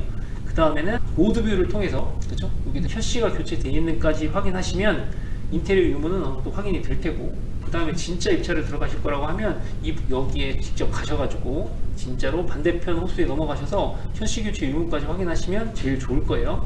그리고 집주인이 살고 있는지까지도 확인하시면 제일 좋을 거예요. 거기까지 확인하셔서 입찰가를 산정해야 한다. 빠르게 익히셔야 되는 거고, 이렇게 물건 조사를 하셔가지고 나 이거 입찰하고 싶다 라고 판단을 하셔서 과제물을 제출해 주셔야 그 과제물을 판단을 해서 이건 입찰을 들어가도 됐다, 리스크가 없습니다 라고 판단을 하고, 그 다음에 그렇게 판단이 되면 입찰가의 적정성의 여부에 대해서는 입찰 들어가기 전날까지도 계속 회원님들하고 검토를 해서 입찰 가격도 조율하게 되니까 그렇게 꼭 해주셔야 해요. 검색하고 결심하는 데 시간이 제일 많이 걸릴 것 같아요. 낙찰 받고 나서 대출 받고 소유권 이전하고 명도하는 과정이 생각보다 길어요. 그리고 명도 뒤에 뭐가 있을까요? 매도도 해야 되잖아요, 저희가. 네. 매도하려고 하면 처음에 물건 검색할 때부터 잘 팔리는 물건을 검색을 하셨어야 되고, 시세조사랑 나머지 것들 기타 등등을 정말 잘해야 낙찰을 받더라도 매도까지 잘 가는 거니까, 좋은 물건을 선정해서 낙찰 받고 나면 소유권 이전하고 명도하고 매도까지 그렇게 어려운 과정은 아닐 테니까 너무 걱정하지 마세요. 물건 검색할 때 매도까지 생각하시고 물건 검색을 하셔야 되는 것도 맞아요. 근데 그 과정이 너무 길고 복잡하고 어렵게 생각하시면 사실 입찰도 못 들어가요. 그러니까 입찰에 대해서 너무 부담감 갖지 마시고요. 이 정도의 물건이면 괜찮을 것 같다라고 하면 계속 의견을 나눠서 좋은 물건으로 입찰할 수 있도록 도와드리도록 할 테니까 과정을 수행 좀 잘 좀 부탁드리겠습니다. 부동산 경매 PT 받으세요. 경매 강의 뺑뺑이 이제 그만둘 때도 되지 않았나요? 저도 초보 때 유명 작가 책과 강의에 돈보다 소중한 시간을 정말 많이 쓰면서 수많은 시행착오를 겪었습니다. 비싼 돈도 주고 강의를 들어도 막상 혼자 입찰표를 쓰려고 하면 손이 떨려서 내가 조사한 거 맞나? 이러다가 사고 치는 건 아닌가 하는 두려움 때문에 결국 입찰도 못 해보고 포기해버리는 경우도 많았었는데요. 결국 초보에게 진짜 필요한 건 복잡한 이론이나 영웅담 같은 고수의 성공 스토리가 아니었던 것 같습니다. 내가 고른 물건이 문제가 없는지 직접 확인해주는 피드백과 아파트와 빌라를 중심으로 세금과 공매까지 단 한 번에 해결해 줄 수 없는 쓸데없는 건 모두 뺀 핵심 강의, 그리고 폐차례 지칠 때마다 곁에서 다시 뛸 수 있도록 멘탈을 잡아주는 든든한 멘토, 이 모든 조건을 갖춘 곳을 찾기 정말 어려워서 초보 시절의 제 모습을 떠올리면서 직접 만들었습니다. 제가 가진 모든 노하우를 담아 소수정의 멤버십으로 진행합니다. 저와 함께 직접 현장 임장을 돌고 입찰가는 적정한지, 명도와 최종 매도는 어떻게 해야 하는지까지 처음부터 끝까지 손에 잡고 밀착해서 코칭해 드릴 건데요. 혼자서 2년 넘게 헤매던 시간을 단 몇 개월로 줄여드리겠습니다. 단 한 분 한 분마다 제대로 챙겨드리기 위해서 소수 인원만 받고 마감하고 있습니다. 더 이상 의미 없는 곳에 반복하지 마시고 이제 저와 함께 진짜 낙찰을 받고 수익을 만들 수 있도록 지금 당장 시작해보세요. 지원 방법과 자세한 안내는 지금 바로 아래 고정 댓글 링크를 확인해 주시면 됩니다. 오늘 영상이 여러분의 투자 방향을 바꾸는데 작은 계기가 되었으면 좋겠습니다. 감사합니다.